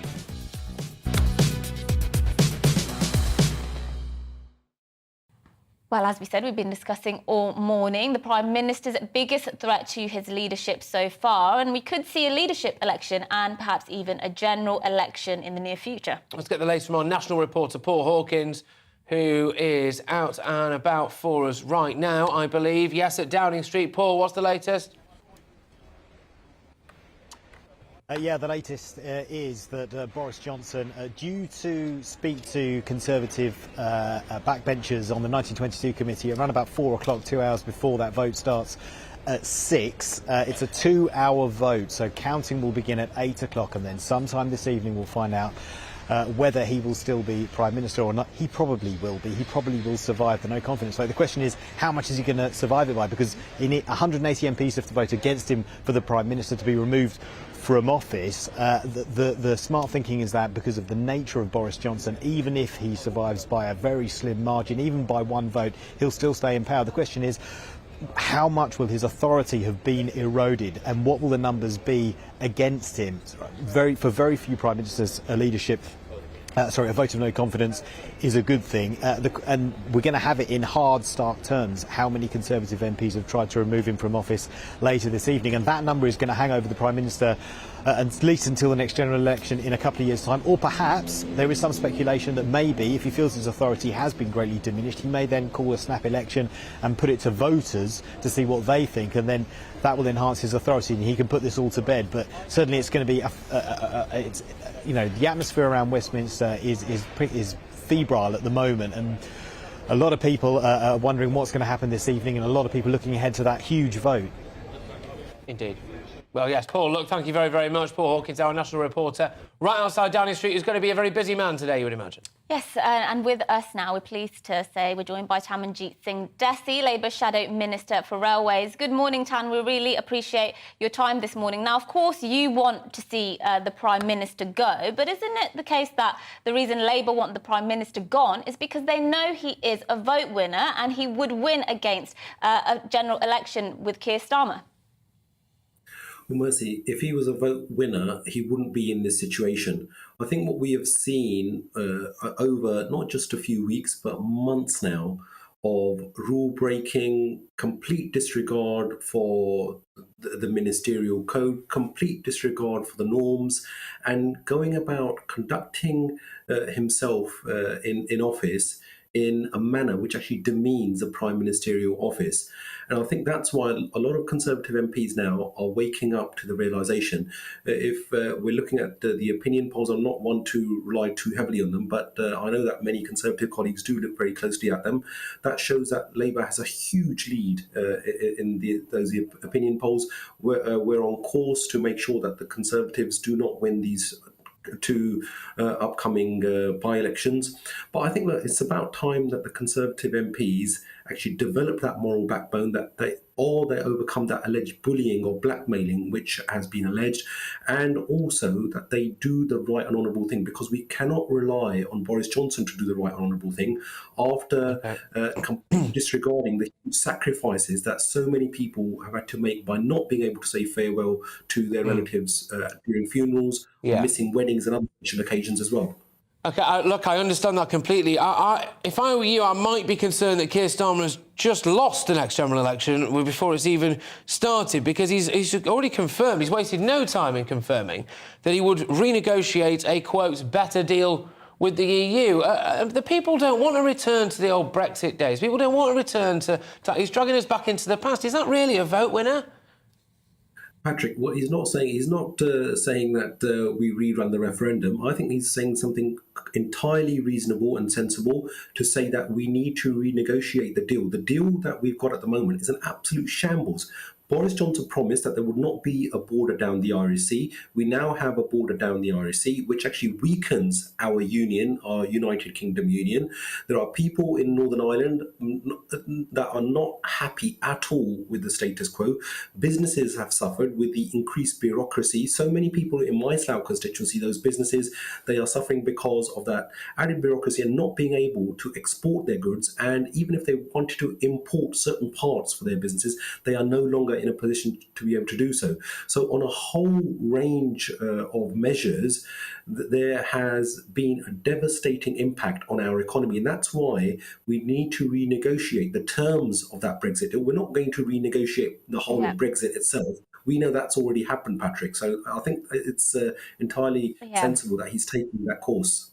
So, look, the main thing people at home are going to be thinking about when they're contemplating the prospect that there could be a new leader, could be a new Prime Minister, is how they might deal with the cost of living. And the Chancellor, Rishi Sunak, and the government have, to their credit, set out recently what help they're going to give people to deal with that.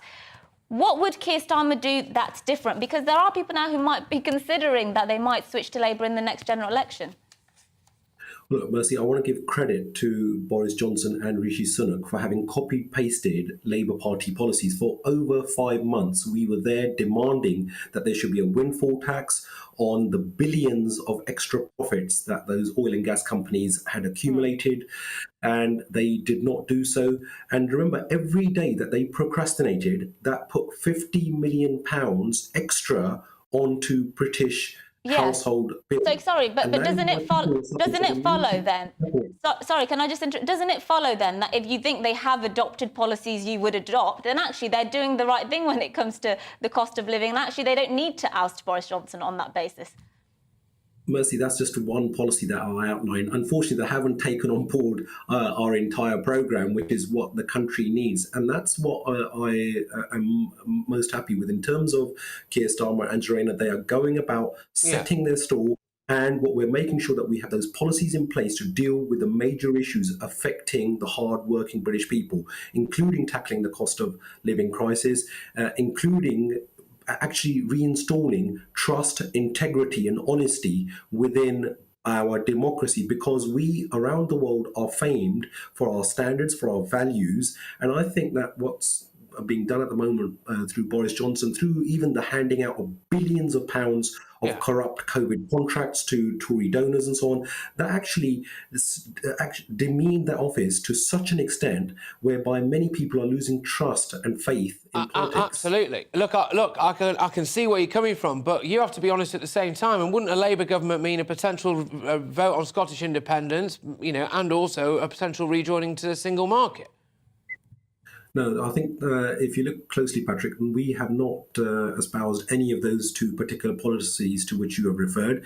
If anything, what we have referred to is increasing standards and increasing trade and making sure that we have £28 billion invested on an annual basis to make sure that we have that transition towards a greener, more efficient economy. We want to be very jobs focused, because that would also ensure that more than 400,000 jobs are created, that we need to support our manufacturing industries, in particular, those jobs on the factory floor where we make the transition towards electric vehicles and the like, that we in Britain need to be the pioneers, that we actually export that expertise elsewhere. But I think that's key. Sure. Look, I'd be quite worried if any politician or any government wasn't jobs focused. I think all politicians and prospective ones do need to be jobs focused. But do you really think that this net zero agenda is the vote winner? Because quite frankly, we see it in our inbox all the time.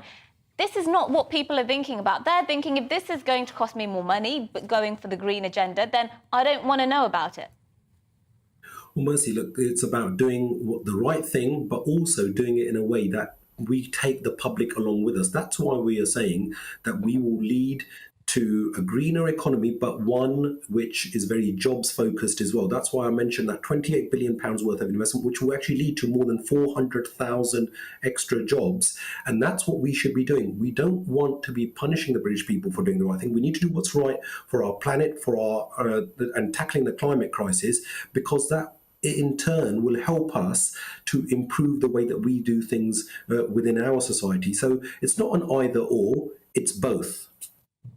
Look, thank you so much. I do always really appreciate you coming on and putting up your side of the argument. It really does matter a lot here on GB News.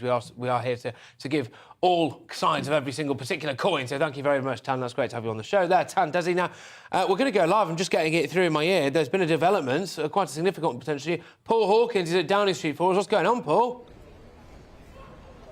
In the last few minutes, the Prime Minister's anti-corruption czar, John Penrose MP, has resigned. He's written to the Prime Minister. I'm literally just reading this letter to you as he's tweeted it. He says his reason for stepping down is your public letter last week replying to your independent advisor on the ministerial code. You might remember that's Lord Geit.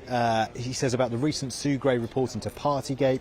In it, you addressed concerns over the fixed penalty notice you paid, but not the broader and very serious criticisms of what the report called failures of leadership and judgment, and its conclusion that senior leadership at the centre, both political and official, must bear responsibility for this culture.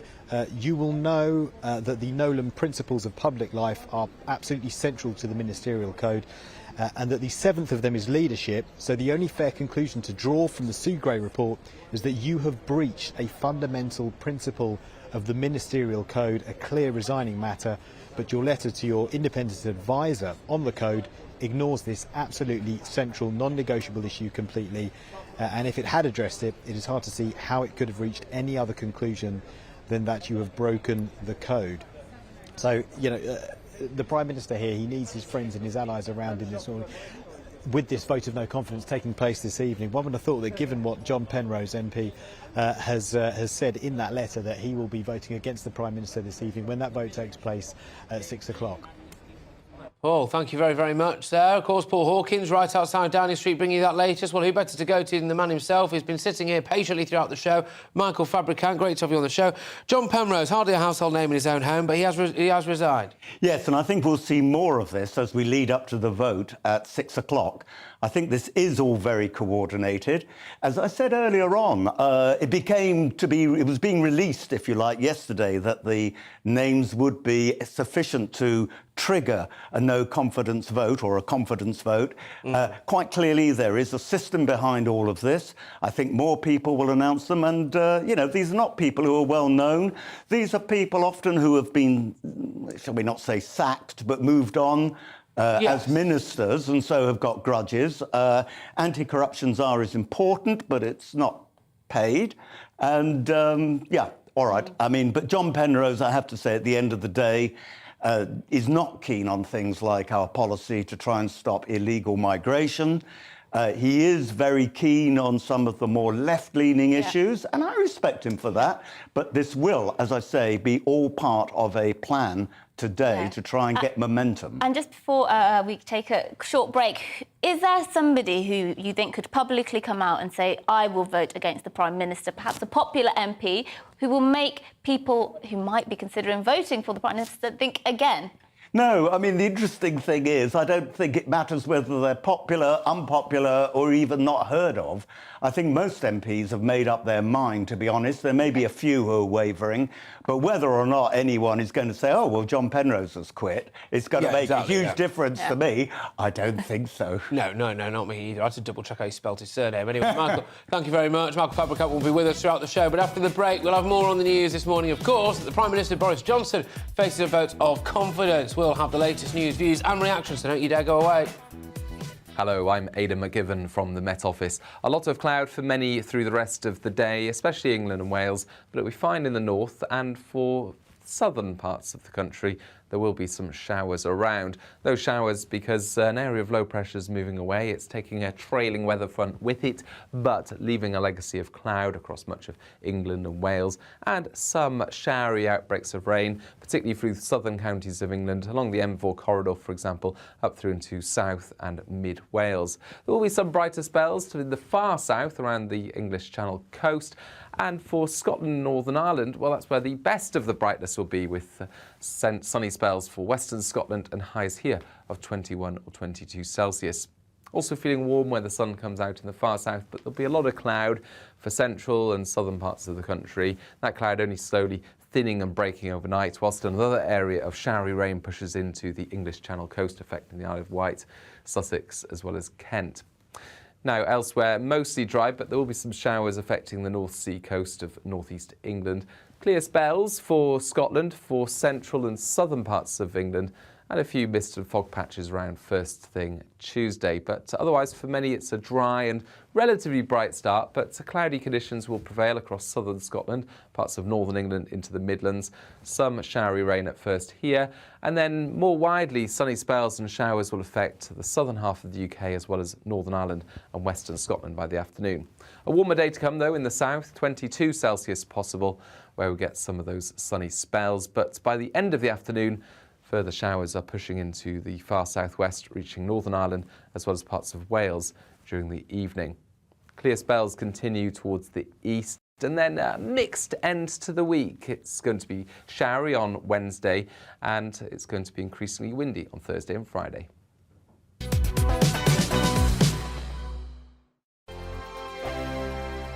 We are GB News. We're right across this great nation. On TV, on radio, on digital. Absolutely everywhere. We don't talk down to you. We embrace all voices. With honest and civilised conversation. We're not part of the establishment. We're one of you. And we're only getting started. Join us on GB News, the People's Channel. Britain's news channel. Every morning from 6 o'clock, we'll wake you up with GB News Breakfast with all the stories you didn't know from the night before. So whether it's serious news, entertainment, or your own views from all over our great nation, we're here to kick off your day with a smile. And the national media should be reflecting and reporting what's happening here. You will notice the northwestern accents. Whether you're with us on TV, radio, or online, every morning, it's breakfast from 6 a.m. Hope you can join us. Join us for Ministry of Offence, the comedy panel show that's just like the news, in that the left fights the right and it doesn't really seem to matter who wins. We cover the big stories. It was in fact a troop of baboons and not angry vegans. I like that. And the really important stories. Fat naked cow gets stuck in swimming pool. It's a headline in a lot of local newspapers. Yeah. We're on the same team, Nick. Yeah, but I'm just helping you. Join us for Ministry of Offence, Saturday nights, 8 o'clock on GB News. I'm Dan Wootton. Join me Monday to Thursday from 9 to 11 for the feistiest and most fun news debate on TV, where free speech reigns. I'll bring you a sharp take on the day's biggest stories, bombshell newsmaker interviews, and A-list guests. And I guarantee you, no spin, no bias, no censorship, and no reason to go to bed. That's Dan Wootton Tonight, Monday to Thursdays from 9 on GB News. Hello, I'm Michelle Dewberry and you can join me every weekday 6 till 7 on Jubes and Kerr. Me and my panel will get stuck right into the day's events, and I can tell you, in fact, I can warn you, expect some robust debate, some strong opinions and perspectives from both sides of the fence. It's about you at home as well. I love to read out all of your comments, or at least as many as I can. So join me, Michelle Dewberry, Monday to Friday, 6 till 7 on Jubes and Kerr. Hello, I'm Patrick Christys. And I'm Mercy Muroki. Make sure that you join us Monday to Thursday, 10 a.m. until midday, right here on GB News for To The Point. We're not afraid to talk about the topics that matter to you or the big topics that always matter. We cover absolutely everything, from the breaking political stories of the day to law and order, what's going on in the channel. We're not afraid to hold people to account. We always make sure we include your views on our show. Indeed, if you're thinking it, you can guarantee that we're saying it. So make sure you join the conversation with us, 10 a.m. until midday, Monday to Thursday, for To The Point on GB News.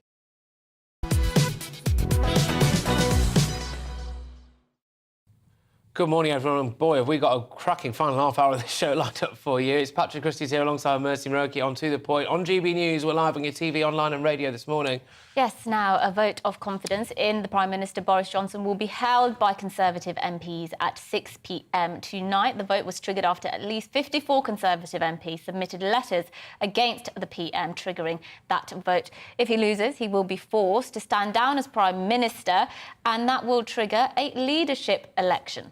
Yes, indeed. Well, let's get more with the political editor of The Express Online, David, affectionately known as Mad Dog Maddox, and, of course, Tim Montgomery as well. Great to have you both on the show, chaps. Cheers for joining us on this. David, I'll start with you.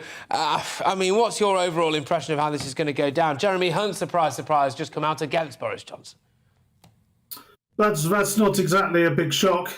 He's been getting ready for this day for several months now. I mean, the vultures are circling. Even if they're coming out in support of the Prime Minister, there's a whole load of leadership campaigns just ready to press the button.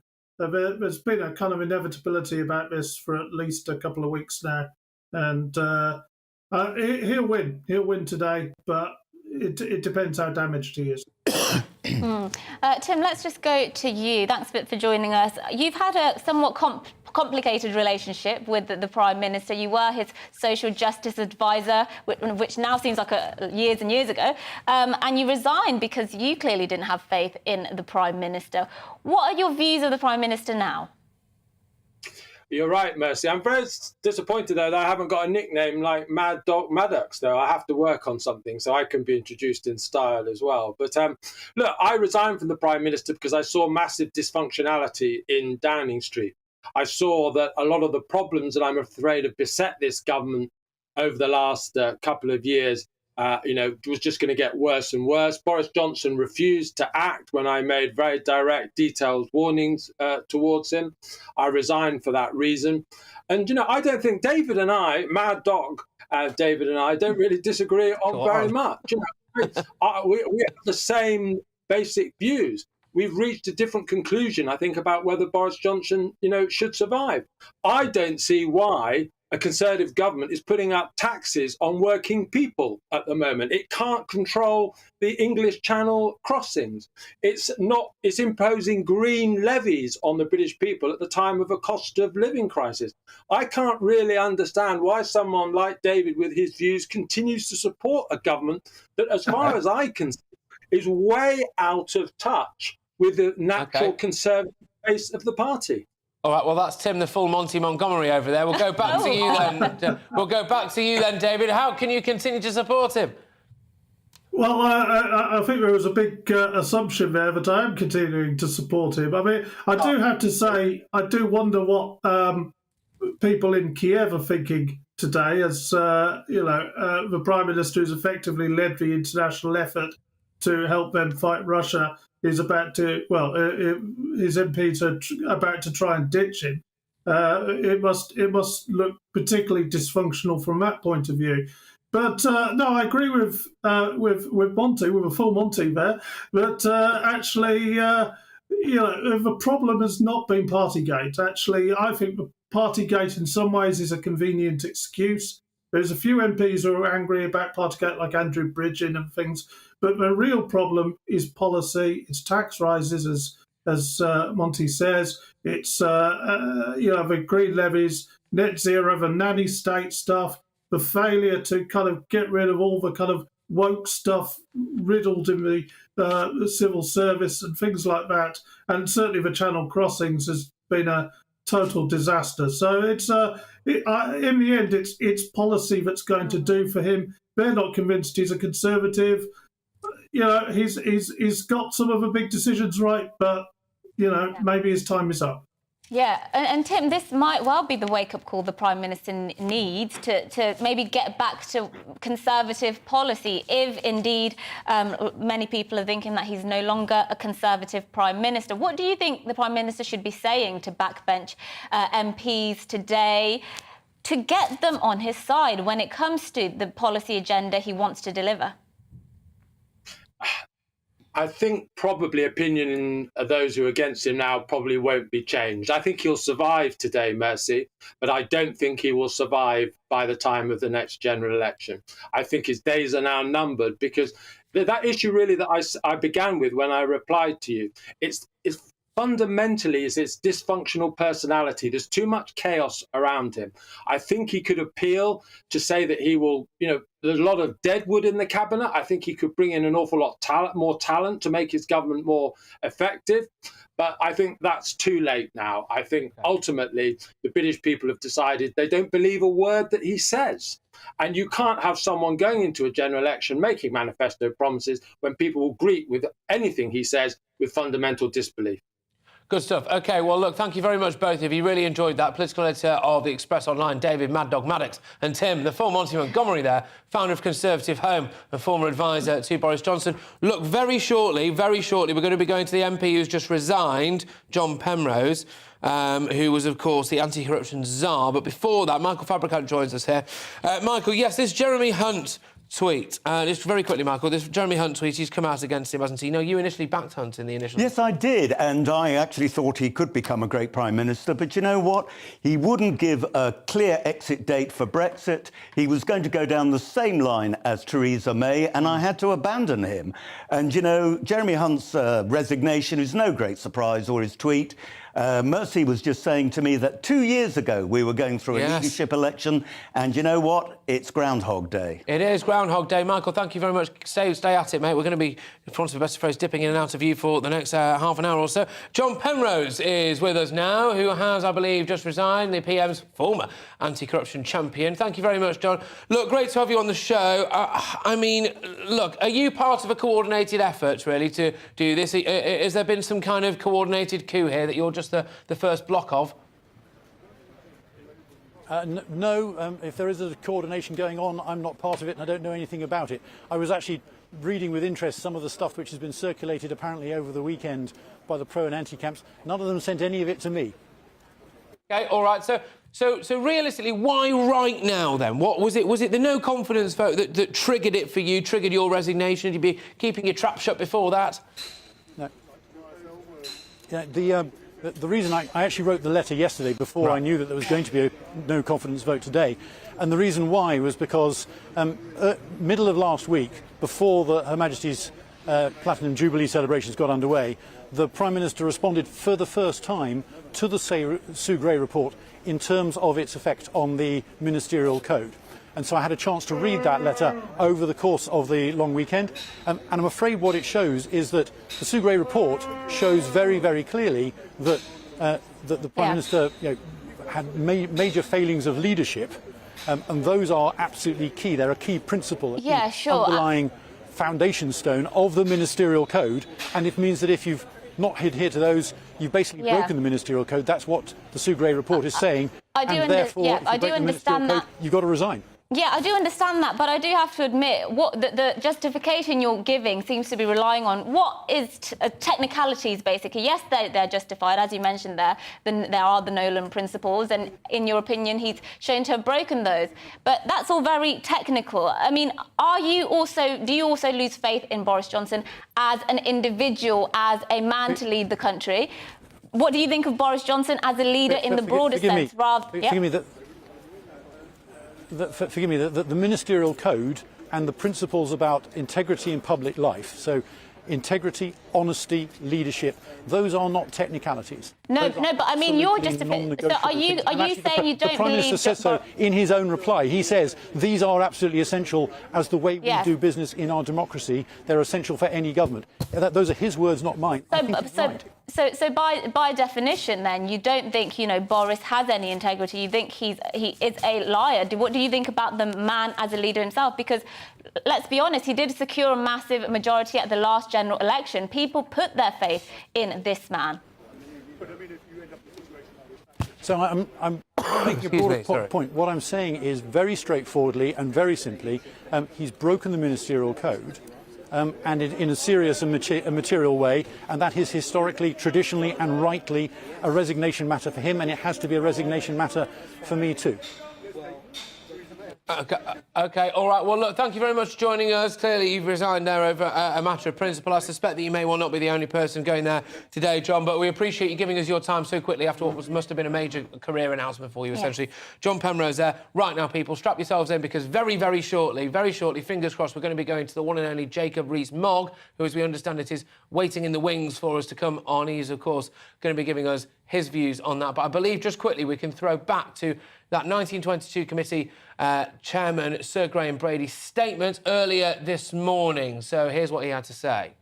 The threshold of 15% of the parliamentary party seeking a vote of confidence in the Prime Minister has been passed.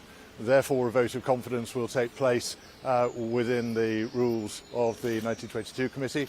That vote will take place this evening in the House of Commons between 6 and 8 o'clock, and we will announce the result shortly thereafter. There will be arrangements for proxy votes for any colleagues who can't be present in person in Westminster, and we'll notify colleagues of those arrangements in the near future. Did you communicate the news directly to the Prime Minister? How did he react? I'm not going to go into detail of that. I have followed the rules that we have in place. I notified the Prime Minister yesterday that the threshold had been reached, and we agreed the timetable for a confidence vote to take place, and he shared my view, which is also in line with the rules that we have in place, that that vote should happen as soon as could reasonably take place, and that would be today. How many letters have you received? I don't divulge that, but the threshold of 15% has been passed. And when was the threshold passed? It's slightly complicated because some colleagues had asked specifically that it should not be until the end of the Jubilee celebrations. So did some of them post-date their letters so as not to interrupt the Jubilee?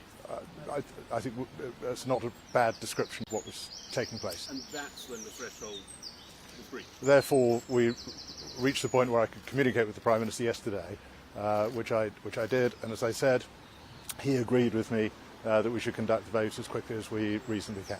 Will the Prime Minister have a chance to address the 1922 committee? It's always an open invitation to the Prime Minister to come and speak to the committee, so if he wishes to, we will arrange that meeting this afternoon. Have you put one in yourself, a letter? I'm not going to answer that question, but I think technically it would be possible, but it would be a slightly odd thing to do.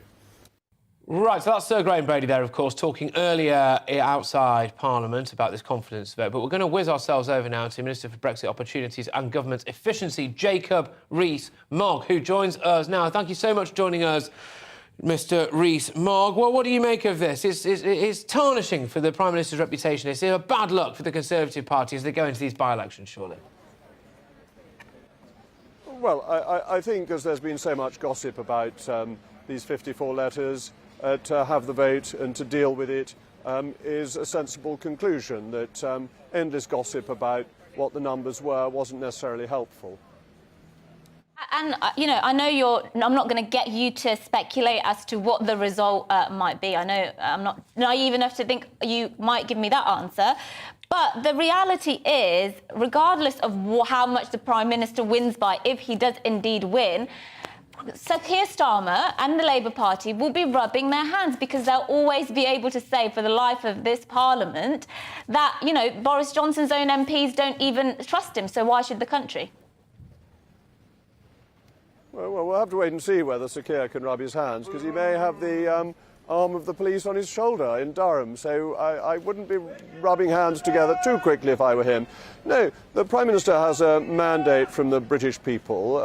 He won a majority of 80 in 2019. That mandate is very important, and it's the basis of our democracy and why he is Prime Minister. I wonder whether or not some Conservative rebels might be careful what they wish for here, because Boris Johnson, whether or not people think he's a relatively flawed chap, we've all got flaws, let's be honest with you. You know, he is a winner at the ballot box. He does win, even when it seems improbable. And actually, is there somebody else waiting in the wings who can be as much of a vote winner as Boris Johnson? There is nobody else in the Conservative Party who is as big a vote winner as Boris Johnson has proved himself to be. Only Boris Johnson, after all, was able as mayor to win in London, which has consistently been a non-Conservative city in recent years and decades. So his success as a winner is very great. And those who aren't in support of him should remember that the Conservative Party in the country has always voted for the most Eurosceptic candidate when it gets a vote. So those pro-Europeans who are so strongly against him might want to be careful of what they wish for. Yes, and I noticed there's a very loud gentleman behind you holding up a placard saying Jesus he's Jesus, Steve Bray. He's very keen on Jesus, as we should all be. And now he's got into a competition with Steve Bray. So yes, it's all indeed. a bit raucous here. I prefer that guy. But look, I know you're a religious man yourself, and you know, let's talk about forgiving Boris Johnson and Boris Johnson repenting. Do you think actually many of his MPs, by the time this leadership, this vote of confidence comes round later, they might just decide to forgive Boris Johnson for all his trespasses, shall we say, because we are in a cost of living crisis and they want to get on with the job? Well, look, none of us is without fault, and I think we all recognise that in political life, and that it's important to look at the overall picture as to what the Prime Minister is doing. And if you think of delivery on Brexit, of getting the country out of COVID sooner than other economies, and getting a Western alliance together over Ukraine, the Prime Minister's success as a leader who gets the big issues right is very great. And therefore I would encourage Conservative MPs to back him. OK, all right. Now, look, obviously a lot of this centres around Boris Johnson's integrity, and that's the noises coming out of some Tory rebels, his integrity and honesty. Can I just ask Mr Rees-Mogg, with the best will in the world, you are a Conservative man through and through, you love your party, you would be stood here now defending absolutely anybody, wouldn't you? It's not just Boris Johnson. No, only Boris Johnson. I didn't exactly defend Theresa May, so no, I back the Prime Minister because I believe in him. I believe he is the best leader for the country. And he is a winner who delivers Conservative policies. And I would have thought many of your viewers would want to back him too, because he delivers for them. He's on their side. Look, you're absolutely spot on. Well, you see, now should... Oh, go on. It's so difficult here, so if I could just say one last thing. Yeah. Should a small group of MPs overturn the mandate of the British people? And I really think that would be very unwise. And dare I say rather arrogant, because it's assuming that real votes of real people don't matter, and it's all about ultimately overturning the 2016 referendum. So I'm backing Boris. I'm sure he'll do well this evening, and I'm delighted to hear that your viewers are backing him too. Good man. I'm sorry, I now can't hear anything you're saying. That's all right, so don't worry. Thank you very much. We'll call it a day. Jacob Rees-Mogg, thank you very, very much. Great to have you on the show. Well, there we go. OK, all right. Have we got time for a bit of Michael Fabricant reaction? Have we? Yes? Oh, well, gosh, we're doing Stephen Pound first. It's kicked off. Right, We're absolutely loaded today, aren't we, stacked full. politically? Sorry, Yeah. Michael, we'll go to you in a minute. Anyway, right, joining us now is former Labour MP for Ealing North, it's Stephen Pound. Thank you very much, Stephen Pound, in for a penny to his mates. Right, so, Stephen... didn't say penny wise. No, there you go, absolutely. Right, look, you've presumably heard, it's quite difficult to hear given Stephen Bray shouting, but anyway, you've heard a little bit anyway about what Jacob Rees-Mogg has had to say there. He's backing Boris. You know, is it a case of careful what you wish for the Labour Party? You go to a general election, presumably after this, you've got to come up with some policies.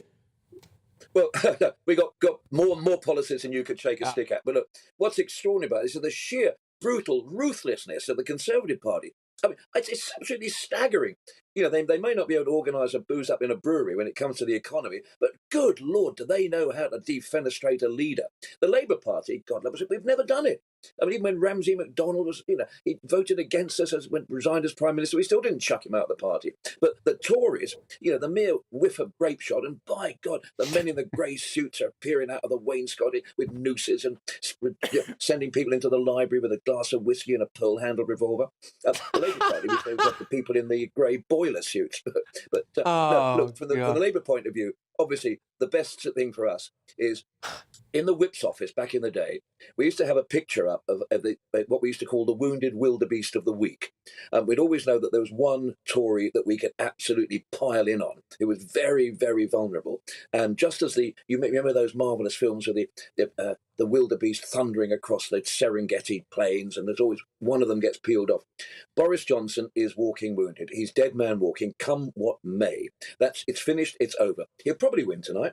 Who knows? He probably will. Because people will say, let's see what happens in the 2 by-elections. But for me, Patrick, Mercy, I think the tipping point, and I think in times to come people will look back at this, the tipping point was the steps of St Paul's Cathedral. When you have the Prime Minister of the country on a sacred and emotional day being booed, then I think the public are speaking, and that spooked a lot of Tories. Yeah, indeed. But is it the end for the Prime Minister? Because there is a strong possibility he wins this vote of confidence later, which means that there can be no vote triggered against him for another year, basically. There's a possibility we might go into the next general election looking at Sir Keir Starmer and Boris Johnson on the ballot paper. There's a good chance he would win that too. Yeah, there is. I'd give you even money that there's no... In fact, I'd give you very good odds that there's no way Boris Johnson will lead the Tories to the next election. Absolutely no. The key question now is, does the Prince in waiting, the King over the water, Jeremy Hunt, does he show his hand now? Does he do a Michael Heseltine against Thatcher and allow the John Major of whoever that is to come through? Or does he actually say, look, this is country above party, and I'm going to go for it now? That's a big, big decision he's got to make. If he stands now, he might be perceived as being the stalking horse. From the Labour point of view, and I shouldn't say this, but I think you probably know it anyway, Jeremy Hunt is the person who we think has got clean hands, and we think he's not associated with the previous regime. You know, Rishi Sunak is just weird. Priti Patel has got no chance whatsoever. You know, there's a couple of other people. Nadim Zadawi, you know, the dark horse is coming through. Maybe Ben Wallace, who used to be my oppo in Northern Ireland. Who knows? But the reality is their best bet is Jeremy Hunt. If Jeremy Hunt shows his hand now and loses, then he's sunk himself. Right, stay with us, Stephen, because I'm going to bring in Michael Fabricant's been with us all day. Thank you very much. A marathon stint here. My old friend Mickey. Yes, well, it might be. I don't know. You'll have to find something for yourself. But, Michael, thank you very much. Just respond to what Stephen said there. Well, Stephen's talking about Jeremy Hunt, and of course, Jeremy Hunt has come out. He's come out with his tweet, and he's saying that having been trusted with power, Conservative MPs know in their hearts we're not giving the British people the leadership they deserve. So he is the stalking horse, and I think Jeremy will regret it, to be honest with you. OK, well, but with the idea there that Stephen was talking about as well, that Boris Johnson's this wounded animal, this wildebeest, away from the... You know, have you got a point on that? I don't buy that, actually, because, you know, this is very different from the situation with Theresa May. She won a vote of no confidence, but then, of course, she resigned. But why did she resign? It was because she was talking about doing a deal with Labour to have a second referendum on the EU. And we decided enough was enough. And now we've got the Labour Party saying quite clearly, you know, between the lines, that they want to reject rejoin the single market. We heard that really from Tanjit earlier on, and that would mean, again, being governed from Brussels, and there needs to be a clear choice. But the key thing, I think, this is not about Partygate. This is all about those who were Remainers, or those who believe that the political policy of Boris Johnson is not what they like, and so that is why they are opposing him. But Stephen was right about one thing, and that is we are far too keen to get rid of our leaders, and we're ruthless. And the only reason why Labour, and I'm looking now at Stephen, the reason why Labour don't get rid of their leaders, you don't really have much of a mechanism to do that. Otherwise, I know you'd be knifing them all in the back, because I think you were in the whip's office, your whip's office, when I was a government whip. Oh, yes. I regretted it to this day. We were supposed to hate each other. We got on extremely well, actually. This was the worrying thing. I think both our chief whips were extremely suspicious over the fact that often you and I would be seen in a huddle discussing tactics because we had to get the business through. Too much information, Michael. Too much information. Gosh, all right. But Patrick, can I just say one thing? As soon as the announcement was made this morning, the FTSE jumped 107 points. The FTSE is now up in the high 76s. Now, I have to say, you know, when you talk about football matches, don't talk about emotion. You talk about who the bookies are backing. The City is backing anybody but Boris at the present time. The FTSE is leaping. We're firming up against the dollar. The economic signs are actually very, very strong, and they're pointing in one direction, and that is Boris must go. I think what the FTSE are very happy about is that it'll be resolved. And that's what I'm very, very pleased about. I'm pleased it's happening sooner rather than later, because it's important that we get this rather niggling cancer, if you like, in the Conservative Party over and done with. And I hope by tomorrow we'll know where we are. I'll tell you what, lads, never knowingly undersold you two. Fantastic stuff there. Stephen Pound there as well. Great stuff, Stephen, as always. And we appreciate the GB News mug, yes. A little bit of branding never goes amiss. Stephen Pound there, of course. Yes, good stuff. Right, we're going to go to views for the final little bit of this show. We are. Lots of passion this morning in the inbox. Many of you saying this is an absolute Remainer coup, and which has been echoed by lots of people we've spoken to today. George, however, says Boris Johnson is a serial liar who has lied to Parliament. The people didn't vote for a liar, and Her Majesty the Queen certainly doesn't need one as Prime Minister. Well, that's representing the other side of the coin, because I think it is fair to say, Mercy, that the vast majority of people who've been emailing into us anyway so far are quite pro-Boris, aren't they? Yeah, I think that's true. Alan says, when are we going to bring up the fact that 80% of the British people will never be able to afford green vehicles? We shouldn't, because we spoke to Tan Desi, who's a Labour MP and shadowed Railways Minister, and he was talking about, well, Labour would come in and we would do lots of green things and green agenda. Lots of people then emailed in saying, we don't want this green agenda, we won't be able to afford it, that's not what we want to hear. So, people weren't very impressed by his vouching for Labour. No, absolutely. Michael, look, there's no doubt, though, just to wrap it up with you, just to say a massive thank you for sitting here for the 2 hours that the show's been on air and dipping in and out. It's been fantastic stuff. But there's no doubt that whatever happens tonight, Boris Johnson does have somewhere to go to restore the trust amongst many voters, doesn't he? He does. He does, but what he's got to do is he's already putting in place a much firmer leadership at number 10, and by that I mean the civil service.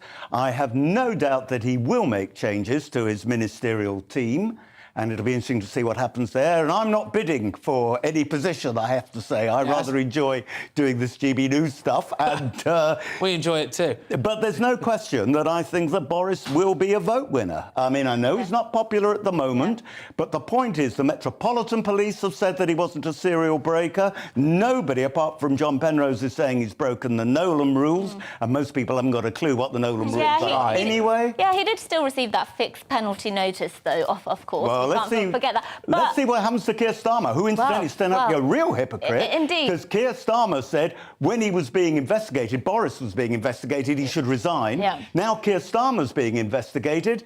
He's not offering to resign now. Yeah, indeed. And if Boris Johnson, which is, there's a likelihood of this happening, he is still Prime Minister, effectively, by the end of the day, do you think he would be wise to call a perhaps early general election, or should he wait it out as long as possible?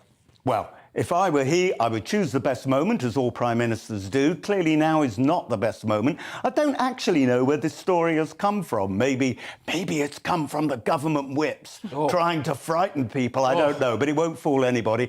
There won't be a general election till at least next year, and probably not 2024. Very lastly, Michael, I'm asking you to get your crystal ball out and predict the future. Give me some numbers for the vote for this evening, in your opinion, right now. I was hoping you wouldn't do that. Well, come on. I reckon, but then I'm always wrong, so take this with the biggest pinch of salt ever, that 2/3 of the party at least will be voting for Boris. Certainly I shall. Well, there we go. Look, well, he won by 2/3 against Jeremy Hunt, didn't he? So that might be his lucky number. His lucky number, absolutely. Look, Michael, thank you so much. Absolute legend. Great to have you on the show, and I believe you'll be with us, potentially anyway, for a bit longer as well here on GB News. Michael Fabricant there, who, you know, if I was allowed to, would probably give a round of applause for a sterling stint. But look, goodness gracious me, there's nowhere else to go here today. What a morning, ladies and gentlemen, because Boris Johnson is going to face a confidence vote. Keep those views coming in throughout the day for our other shows as well, gbviews at gbnews.uk, because we want to know from you what you feel about this as the story progresses. Yes, but don't go away, because up next is a briefing special with Gloria De Piero, who is, of course, herself a former MP, and Liam Halligan, our economics editor, so you won't want to miss that. Stay tuned for that, and we'll see you tomorrow. See you tomorrow. Hello, I'm Aidan McGivern from the Met Office. A lot of cloud for many through the rest of the day, especially England and Wales, but it'll be fine in the north, and for southern parts of the country there will be some showers around. Those showers because an area of low pressure is moving away. It's taking a trailing weather front with it, but leaving a legacy of cloud across much of England and Wales, and some showery outbreaks of rain, particularly through the southern counties of England, along the M4 corridor, for example, up through into South and Mid Wales. There will be some brighter spells to the far south around the English Channel coast. And for Scotland and Northern Ireland, well, that's where the best of the brightness will be, with sunny spells for Western Scotland and highs here of 21 or 22 Celsius. Also feeling warm where the sun comes out in the far south, but there'll be a lot of cloud for central and southern parts of the country. That cloud only slowly thinning and breaking overnight, whilst another area of showery rain pushes into the English Channel coast, affecting the Isle of Wight, Sussex, as well as Kent. Now, elsewhere, mostly dry, but there will be some showers affecting the North Sea coast of northeast England.